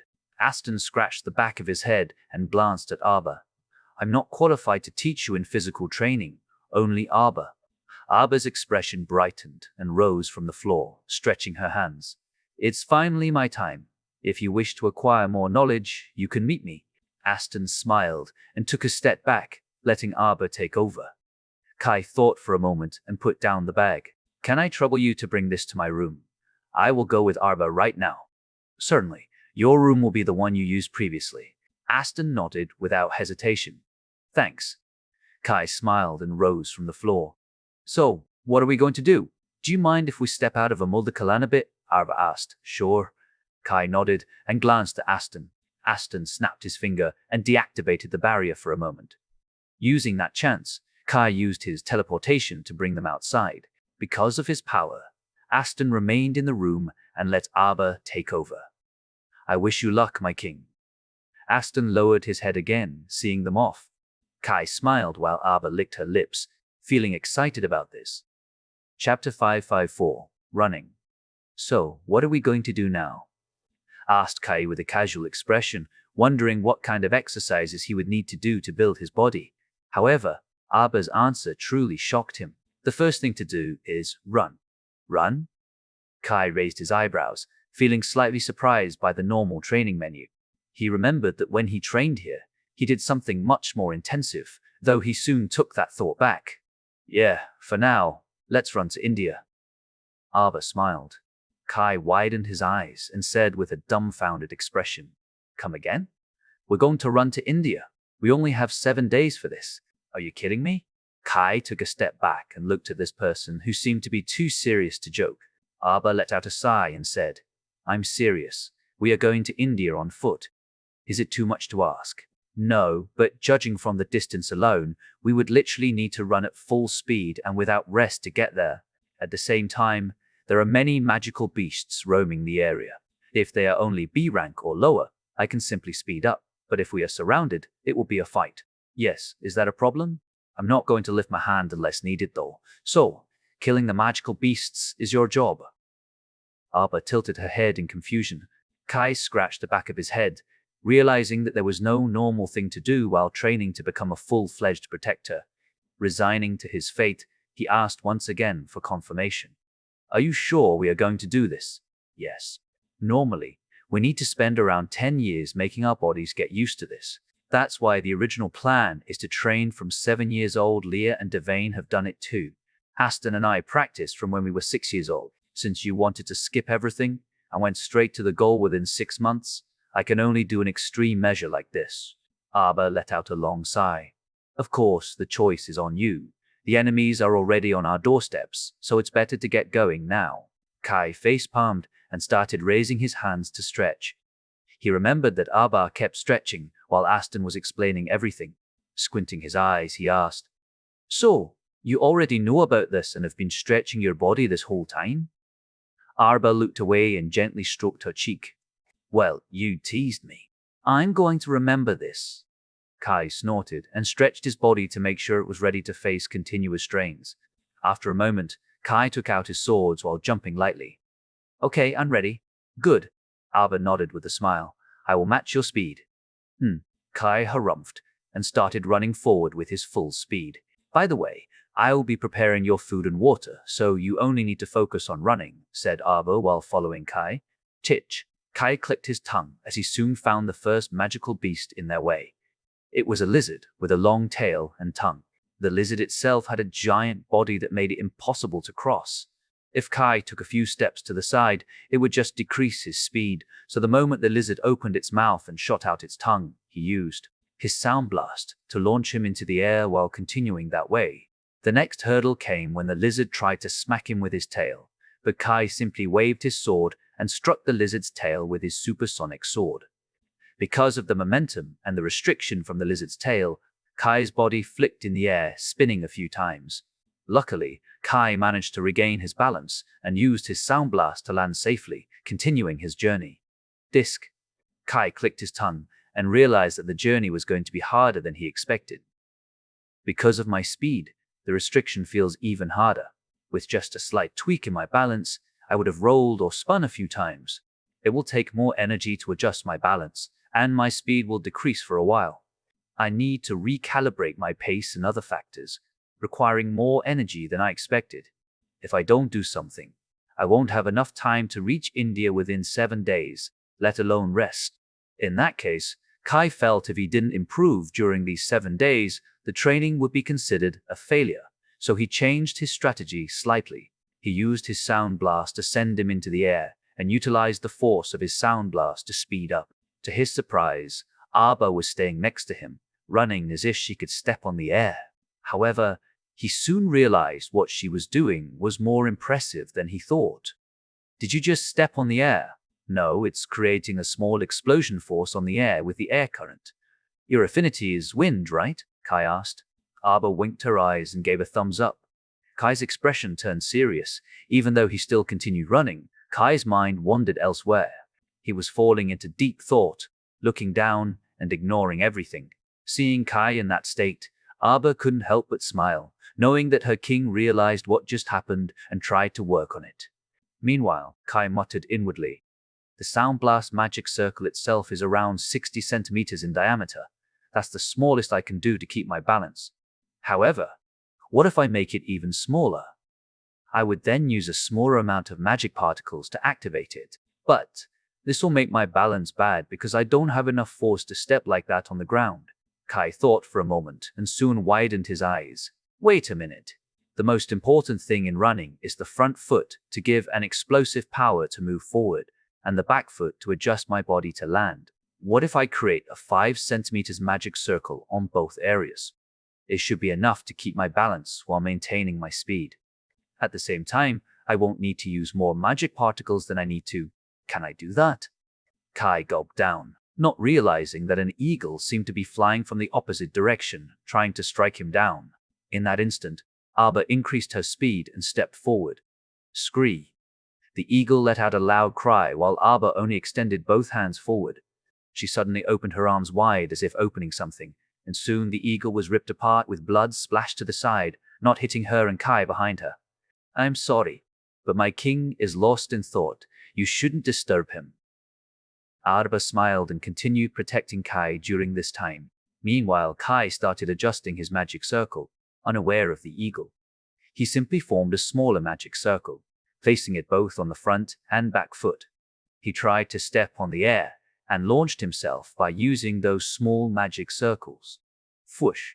The sound blast let out a sound wave that launched him like how he usually did. However, because the expected area was smaller than he thought, Kai's body leaned to the right, almost losing his balance. Oh? Kai regained his balance with a smile on his face. I see. It may not be perfect yet, but this may allow me to have enough magic particles to have some rest during the journey and reach the place within the time limit. Ahaha, let's go. Chapter 5 in Improvement. After that new intake of magic, Kai began to improve. Instead of wasting his magic power, he used it more efficiently. After only a few hours of practice, he had a handle on it, and Kai was good to go. Arba watched it happening with her own eyes, realizing that Kai truly had a great affinity for magic. Thank you, Arba.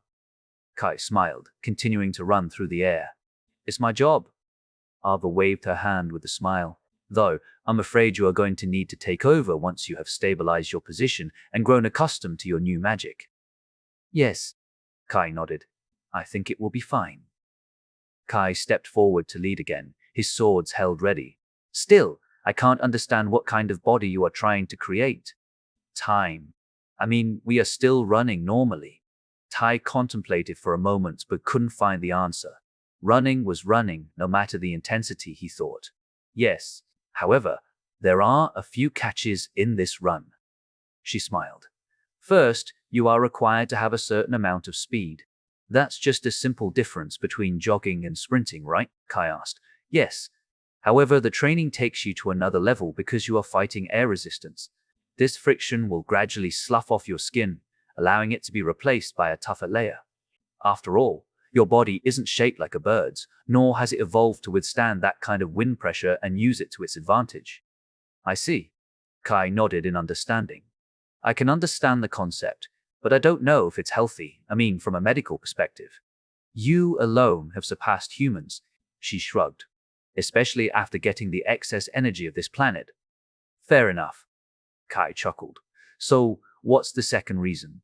Second, you need to build up your physical body, much like how you run to keep fit.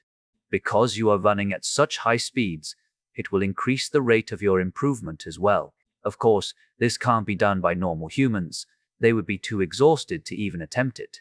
Even I wouldn't dare to do it until I'm at least 15 years old. I guess the planet loves me so much. Kai smiled. Yes. In fact, have you ever got sick? Other than my ears, nope. Ah, I see. Kai finally understood the reason. He always followed his parents' words. They loved him, and he loved them, so he thought it was normal that he was always healthy. However, even the healthiest person in the world would get a cold or flu within 20 years of their life. Magic particles didn't do much in this area. Yep, more or less. The reason is just to speed up your progress, so yeah. She shrugged. Kai laughed before his expression turned serious when he heard a group of birds coming in their direction. Have you detected something that will catch us? She asked. Yes, there are 11 birds coming. Kai nodded.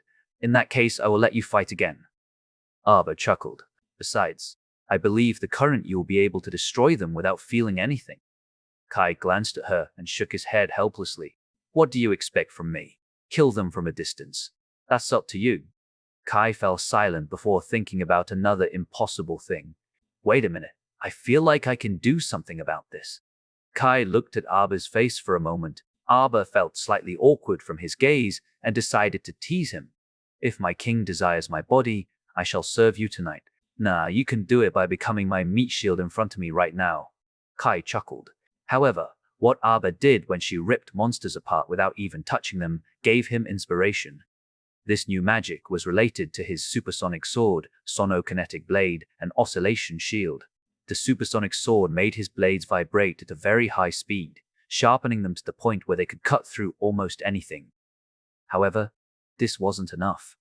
Several S-rank magical beasts could block it with their body hardness alone, and it wasn't like he could just stand a few minutes next to them to do it, slowly, which enhanced its penetration effect. To counter that one flaw, he gained a sonokinetic blade that possessed both sharpness and power. Unfortunately, it still couldn't fulfill his truest desire. The sound waves would gradually lose power as they traveled through the air, just as a sound becomes harder to hear from a distance. Hence, Kai took the concept of oscillation shield. Instead of going long, he returned to basic and made it small, just barely reaching out a few centimeters from his swords.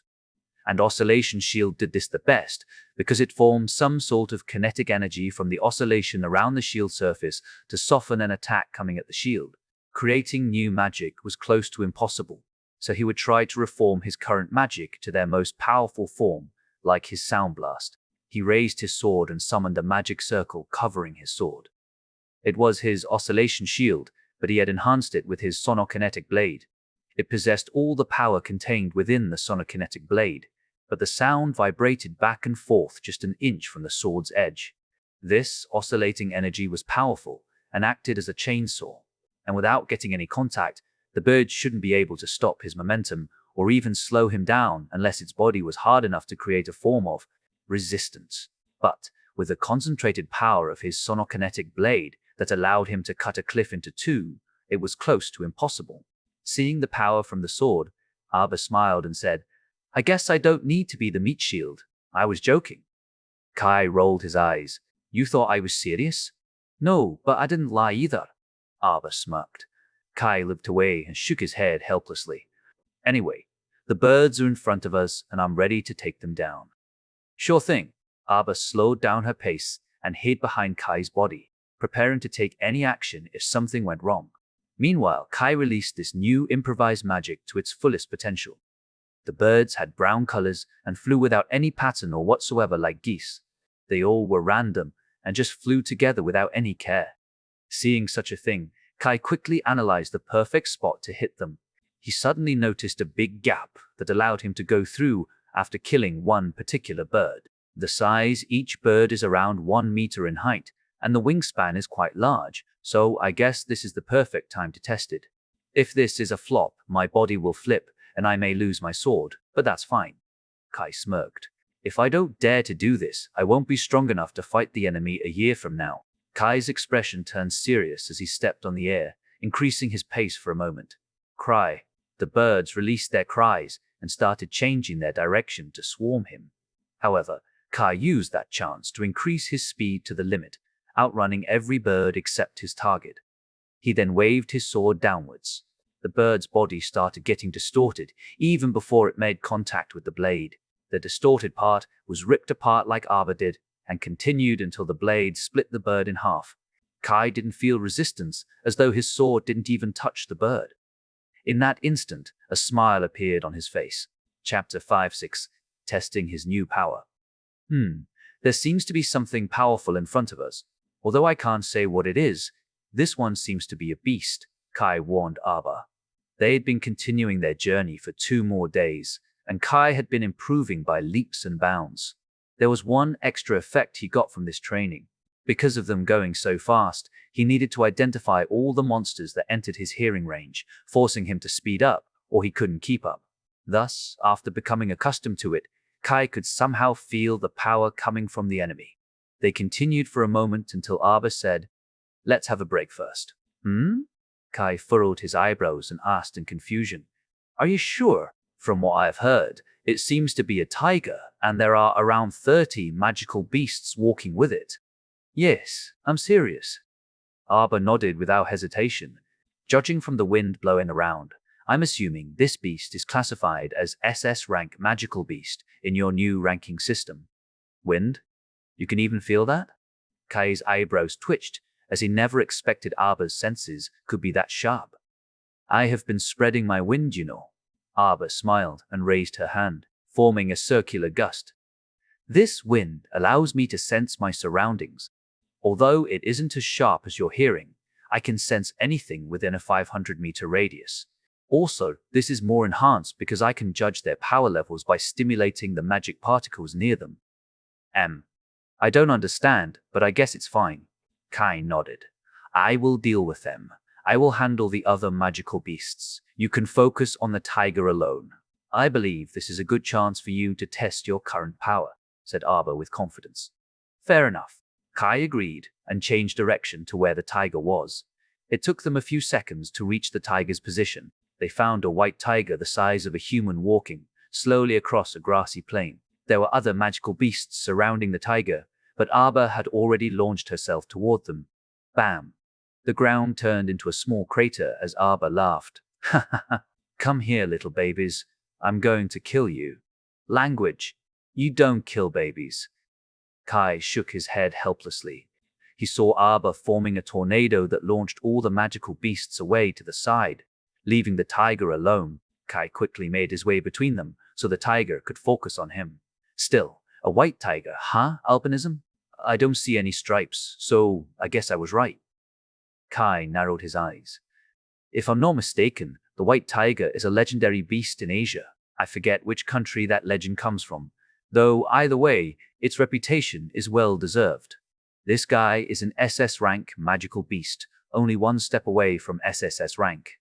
As a protector, it would be considered a demigod of the tiger race." Roar. The white tiger released a powerful and loud roar, while Kai replied with another roar in his language. "We don't have a grudge, but I want to have a spar with you. Besides, my subordinates are just playing with yours, else she would have killed them. I apologize for this, but I don't have too much time." The white tiger was surprised that Kai could use his own language. The white tiger roared to reply, "I only believe in strength. If you think you have that kind of strength, then make me submit. If you don't have that strength, don't blame me for killing you because you have disturbed me." Kai smiled and raised his swords with a serious expression. He coated his swords with the powerful sound wave coming from his sonic-kinetic blade. After using it for a while, Kai had gotten used to this kind of magic and gave it a name. Supersonic Boundary. "Has anyone ever told you that your naming sucks?" Arbor laughed when she heard that name. "You better shut up, or I'm going to ask for a recorded statement about your past from Aston." Kai looked at her coldly. Arbor gulped down and closed her mouth. She pinched her thumb and forefinger together and swept her hand from right to left as if telling him that her mouth would be closed for a while. Kai shook his head helplessly and leaped forward with his sound blast. His speed went from 0 to the top speed in an instant, allowing him to appear next to the tiger within a split second. The tiger widened his eyes and leaped back instinctively, avoiding Kai's movement before he even arrived. Kai didn't stop there and continued chasing him with his supersonic boundary swords. Seeing that he couldn't outrun Kai, the tiger released blue-colored energy and covered all his 4 feet with it. This allowed him to increase his speed, which became even faster than Kai. "Huh?" Kai furrowed his eyebrows. "This is the first time I fight a beast this fast. You are still underestimating me." The white tiger roared and jumped into the air, waving all feet toward Kai. Suddenly, 12 crescent-shaped energy flew out of them. It seems each foot releases 3 of them. Kai furrowed his eyebrows and waved his sword, striking these attacks to test the might of his supersonic boundary. The moment the two were about to clash, the energy from the white tiger began to bend as if Kai's supersonic boundary distorted the space. However, it was only the powerful kinetic energy that pushed the energy, ultimately bending them. At one point, the crescent-shaped energy snapped into 2 with the residual energy flew past Kai, both to the ground and the air. Knowing that it would be good to fight him, Kai tried to predict the tiger's movement with his ears and started matching its movement to catch up to him. Within a few seconds, Kai had arrived next to the tiger while saying, "I caught up with you." The white tiger widened its eyes, not believing Kai's speed was faster than him. He gritted his teeth and waved its right paw, swiping everything from behind. Kai frowned when the energy around the white tiger began to flow according to the tiger's movement. Kai summoned the oscillation shield above him to block the magic power current. However, the tiger opened its mouth as if it was biting him. The mouth was projected to the air, forming a big enough mouth to devour him in one go. Sonokinetic blade. Kai waved his hand, cutting the mouth projectile. After that, Kai thought for a moment and clicked his tongue when he saw the tiger start leaving him behind. "I guess my speed can't be compared to you." The tiger snorted and waved its paw again to the ground. Instead of an invisible current, he formed his own paw on top of his head and used it to smash Kai. However, the latter used his sword to cut it effortlessly while saying, "Well, if my speed is not enough, I can simply raise it once more." "Do you think you can do it?" The tiger looked down on him. "One is not enough, so I just need—" Kai smiled and increased one more magic circle below his foot. This Sound Blast magic circle added the boost and increased his speed even further. "I just need two." The tiger widened its eyes and saw the incoming sword. Clink. Chapter 557. Arrive. The tiger obviously didn't stand there just to see himself getting killed. In the instant, Kai used his power. The tiger leaped to the side while covering his paw with magic particles, forming an extension of its claws. It then waved it to Kai's swords, albeit getting cut down in an instant. Even so, the claws were made of magic particles, so Kai's supersonic boundary gave a certain amount of shockwave because of the collision between magic particles, allowing the tiger to get to safety. "Ho?" Kai widened his eyes in surprise and began chasing him. The tiger started feeling threatened by Kai's skill and thought of this battle in another way. The tiger stepped up his game by covering all his paws with magic particles, making them glow. The blue light reinforced the foot and made a small crack on the ground for every step the tiger took. "That's quite a powerful force you have there." Kai squinted his eyes, analyzing the tiger's power. He had his sound blast activated all the time, yet the magic itself didn't crack the ground like the tiger did. "Abba, do you know anything about it?" Kai asked out loud. Abba took a glance at the white tiger and replied, "Yes, but I don't think my king needs something like that. You can certainly use it as long as you increase the power output of your magic. But it won't be that effective, right? I mean, it's not efficient because I will end up wasting my magic." "Yes, if you have the crown, that problem won't exist. Either way, I think I can understand the principle. It's just I don't have a desire to copy it." "Actually, it's something good, my king." "What do you mean?" Kai asked while parrying the tiger's paw. "Have you ever thought about covering your own body with magic particles? This is something I want to teach you later, but the principle involves controlling your magic particles to surround yourself, creating a kind of invisible layer around your body to lessen the damage you take." That kind of thing is possible, but I don't think the three bases have done more research about it." "Well, it's a part of mystic art. Emphasizing the control, huh?" Kai nodded in understanding. "When are you planning to teach me?" "In 3 months?" "Okay, I will observe it right now and learn it by myself. Maybe it will make my time easier later." Kai laughed. "Suit yourself. I am going to stop you if I see a sign of exhaustion," Abba warned him with a smile. Okay. The tiger glared at Kai and let out a huge roar, releasing a sound wave to Kai. Kai quickly protected himself with his shield and heard the tiger saying, "You have the nerve to talk with me as your enemy. And you have the audacity to have it that long." The tiger gnashed his teeth and waved his tail. Kai saw that his tail started releasing blue light that turned into his tail's extension, flying to him like a whip. Kai waved his sword and cut it down, but surprisingly, the two parts reconnected as soon as Kai's sword wasn't in the way. Kai instinctively jumped into the air and muttered, "That one is interesting." The tiger used this opportunity to change his direction and leaped toward Kai, trying to devour him. Kai summoned a sound blast magic circle on his right hand and launched his body sideways, allowing him to avoid the tiger. The tiger quickly turned around and chased him, but Kai suddenly created a surprise attack when he waved his sword backward. Sonokinetic blade. The tiger was alarmed when he saw Kai attacking without even seeing his movement. It barely dodged the attack, albeit Kai took that opportunity to get close to the tiger. The tiger seemed to know that Kai wanted to end this fight right now, so he waved his paw to launch him away. Kai used his sword to cut the paw, but the tiger avoided his sword at the last minute and spun his body to get a chance for a sneak attack. With the body upside down, the tiger launched an attack from below right at Kai's face. Kai couldn't help but smile as if he saw it coming. The tiger soon noticed where Kai's confidence came from. It turned out Kai had let go of his sword as if he had predicted that the tiger would do something like this. Without his sword, Kai's hand moved faster and reached the tiger's body, punching his body and blowing him away. The tiger flew into the air and rolled a few times on the ground. It struggled to get up because Kai hit his weak spot, and Kai used that chance to arrive in front of the tiger, pointing his sword at the tiger's neck and ending the fight. "Thank you," Kai smiled and distanced himself from the tiger while sheathing his swords. "You are satisfied now?" The tiger released his killing intent, glaring at him. "Yes. I do feel bad fighting you, but this is an emergency. I can't afford to have my own race wiped out from this world, you see." Kai shrugged. "Now that you have beaten me, what are you planning to do?" "I will continue my training. In fact, I need to start running again right now." The white tiger paused for a moment and looked away. "In that case, go. If we cross paths again, I expect us to fight again. I won't lose next time." "Haha, sure."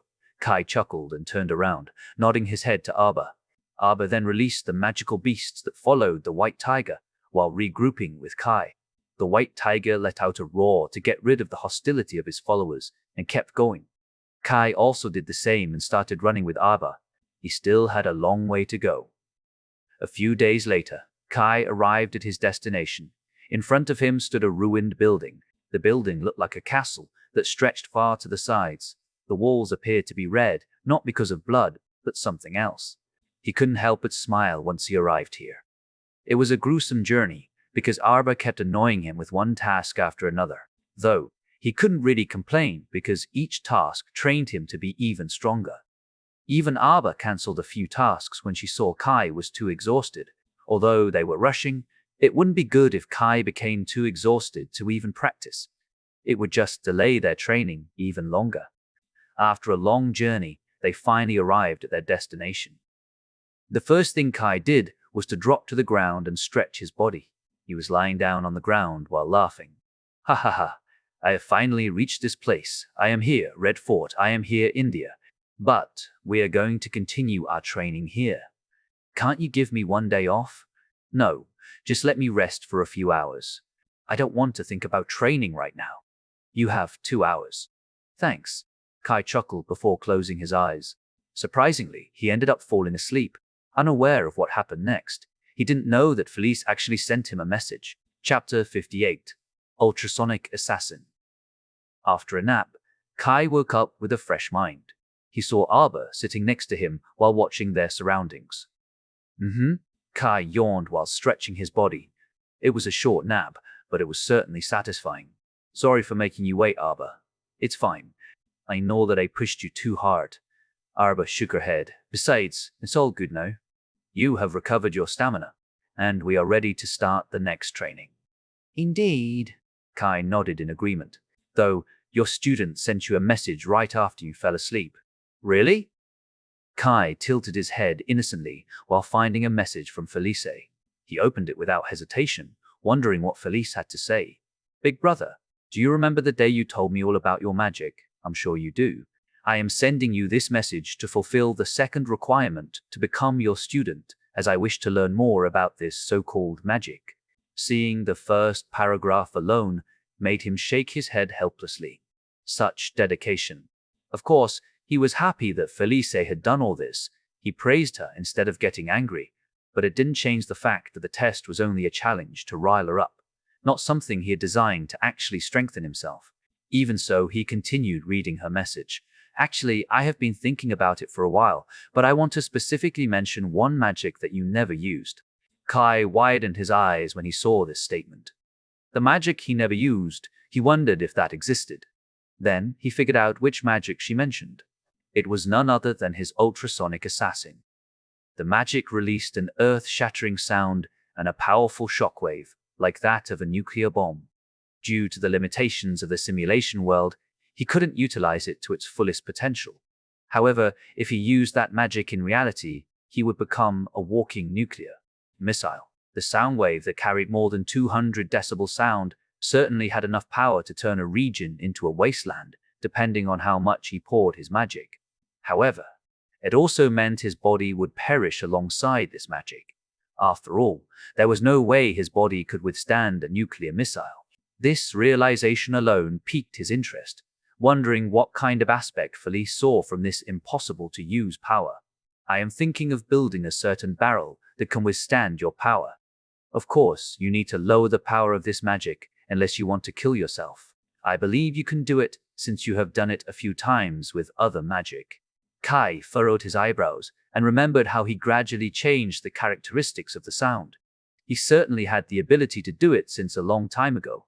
He wondered what was inside Felici's head to the point she managed to realize all this. With his heart pumping in anticipation, he proceeded to read the next part. This barrel will allow you to send a sound wave in a specific direction, enabling you to fire a powerful bullet that carries only your power. Unfortunately, I can't do much more with it because of my inability to control the direction of the magic. If I can control the direction, I'm planning to spread my power a bit, like a fan-shaped area. This will disperse the power enough and create a powerful sound wave that can destroy everything on its way. Of course, it will depend on the restriction you put in your ultrasonic assassin magic. This is very dangerous magic, and I can certainly classify it as a double-edged sword, even if you can control it. One wrong misstep will lead to a big disaster. Well, I'm sure Big Brother knows this better than me. But yeah, this is what I've learned here. Kai face-palmed and shook his head helplessly. This girl, she is so brilliant. In his mind, he started visualizing the magic she thought for him. This magic might become the base magic of him, who became a new protector. After all, he remembered Ishii using his power to crush the enemy like nothing. He also had seen his friend, the dolphin, erasing one's memory with just a single wave of its head. If he could control his ultrasonic assassin to a certain degree, he would become a walking nuclear. In this case, he might be able to fight against Neptune. His heart was pumped with excitement as he finally saw the path to survive. With this message in mind, Kai looked at Abba. Say, I think I have seen my path, the path that can protect humanity from other races. Abba widened her eyes and stared at him with a shocked expression.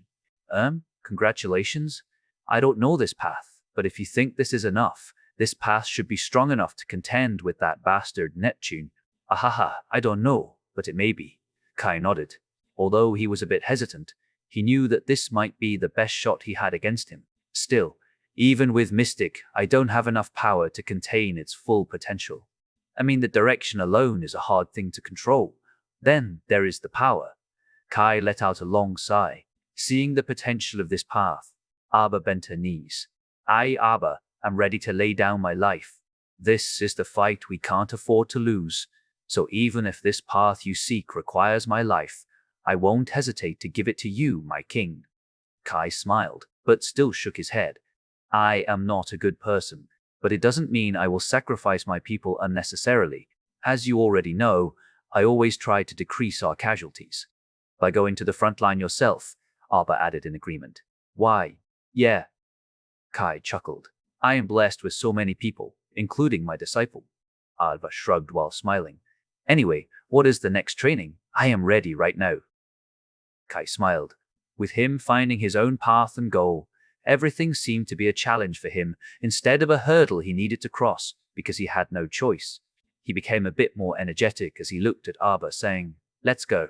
Actually, you are going to swim in the longest river in India while putting on some ridiculous weight.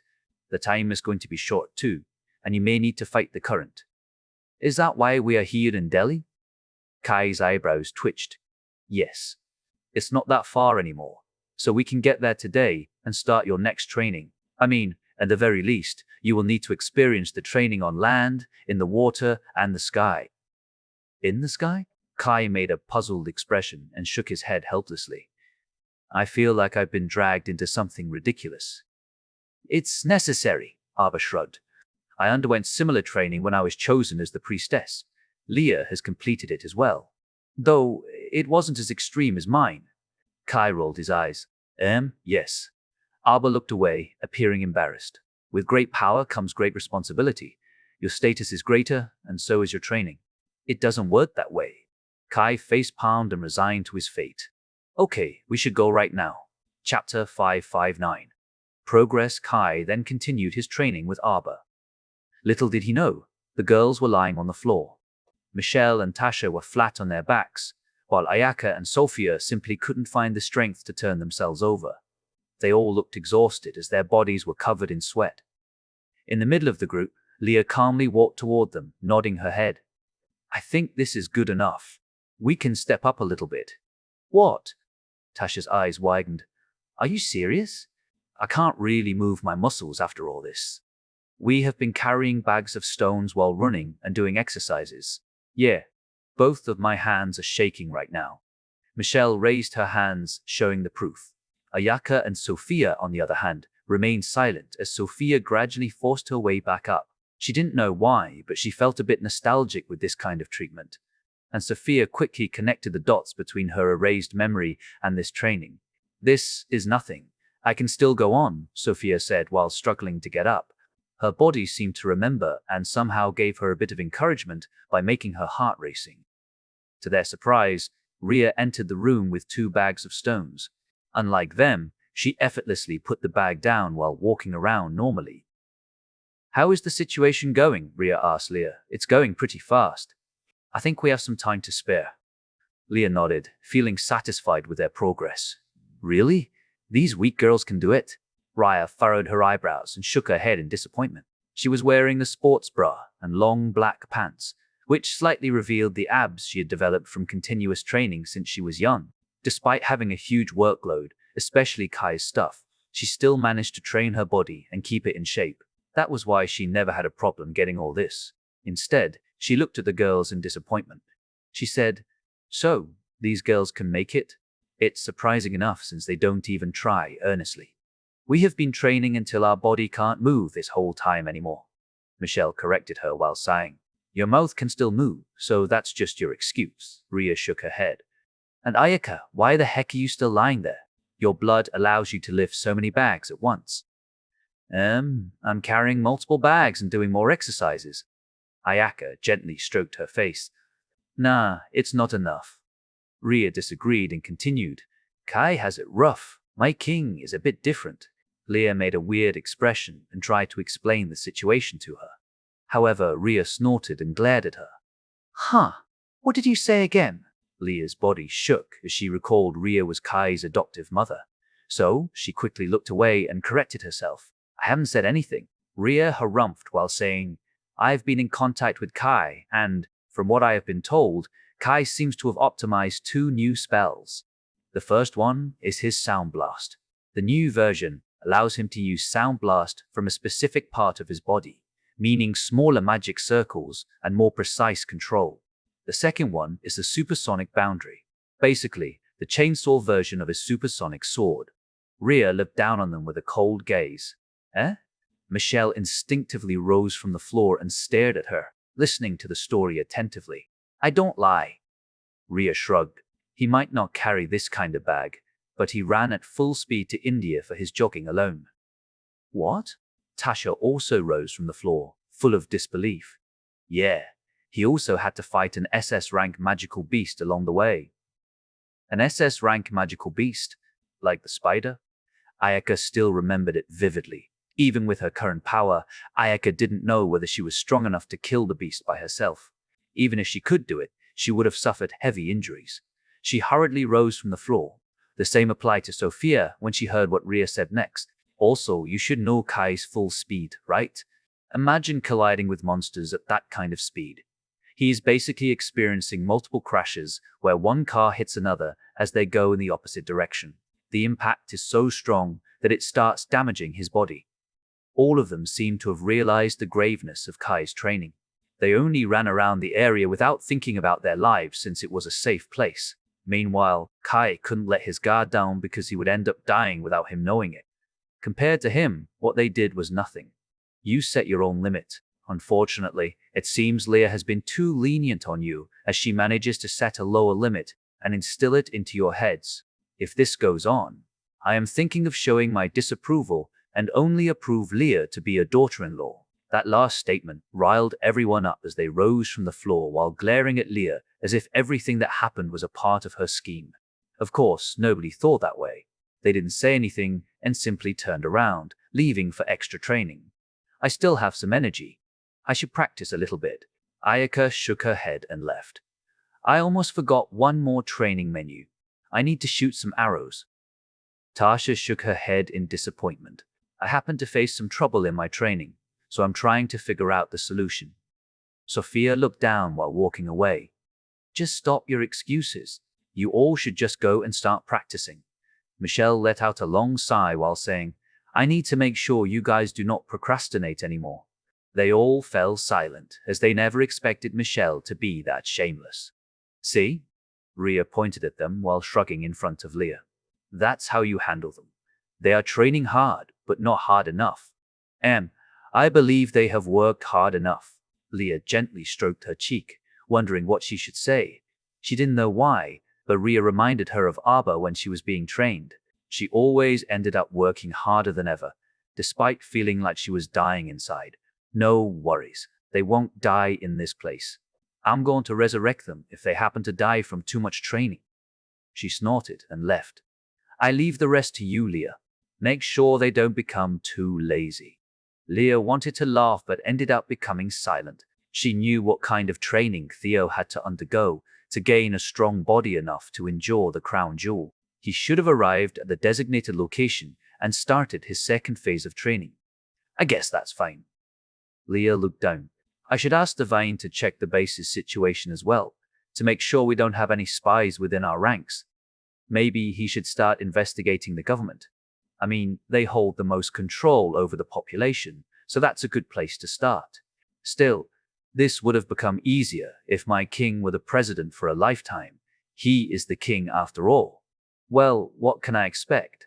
This is the other edge of advanced civilization. She shook her head. I should start preparing as well. Chapter 560. 6 months. Everyone began their training even more seriously. There wasn't a single complaint anymore, as the girls couldn't help but imagine what kind of training Kai had to endure. In the end, one of them often called Kai to check his condition and asked him about his training. They soon found out that Kai had indeed run from Amulda to India, fighting monsters and improving his skills along the way. After that, they realized he'd been swimming in the longest river nearby, constantly fighting and refining his magic. It didn't stop there. Kai's training became even more extreme as he progressed. He began climbing cliffs without using magic, flying through the sky to battle all types of birds, and performing many other grueling feats. When the girls saw what happened to him, they just didn't feel like losing and began practicing like crazy. Even Leah practiced together with them. Of course, she had endured more despite her age, so her training was far worse than what the girls experienced. Although it was never reflected on her body, the girls were speechless when they saw Leah training her body.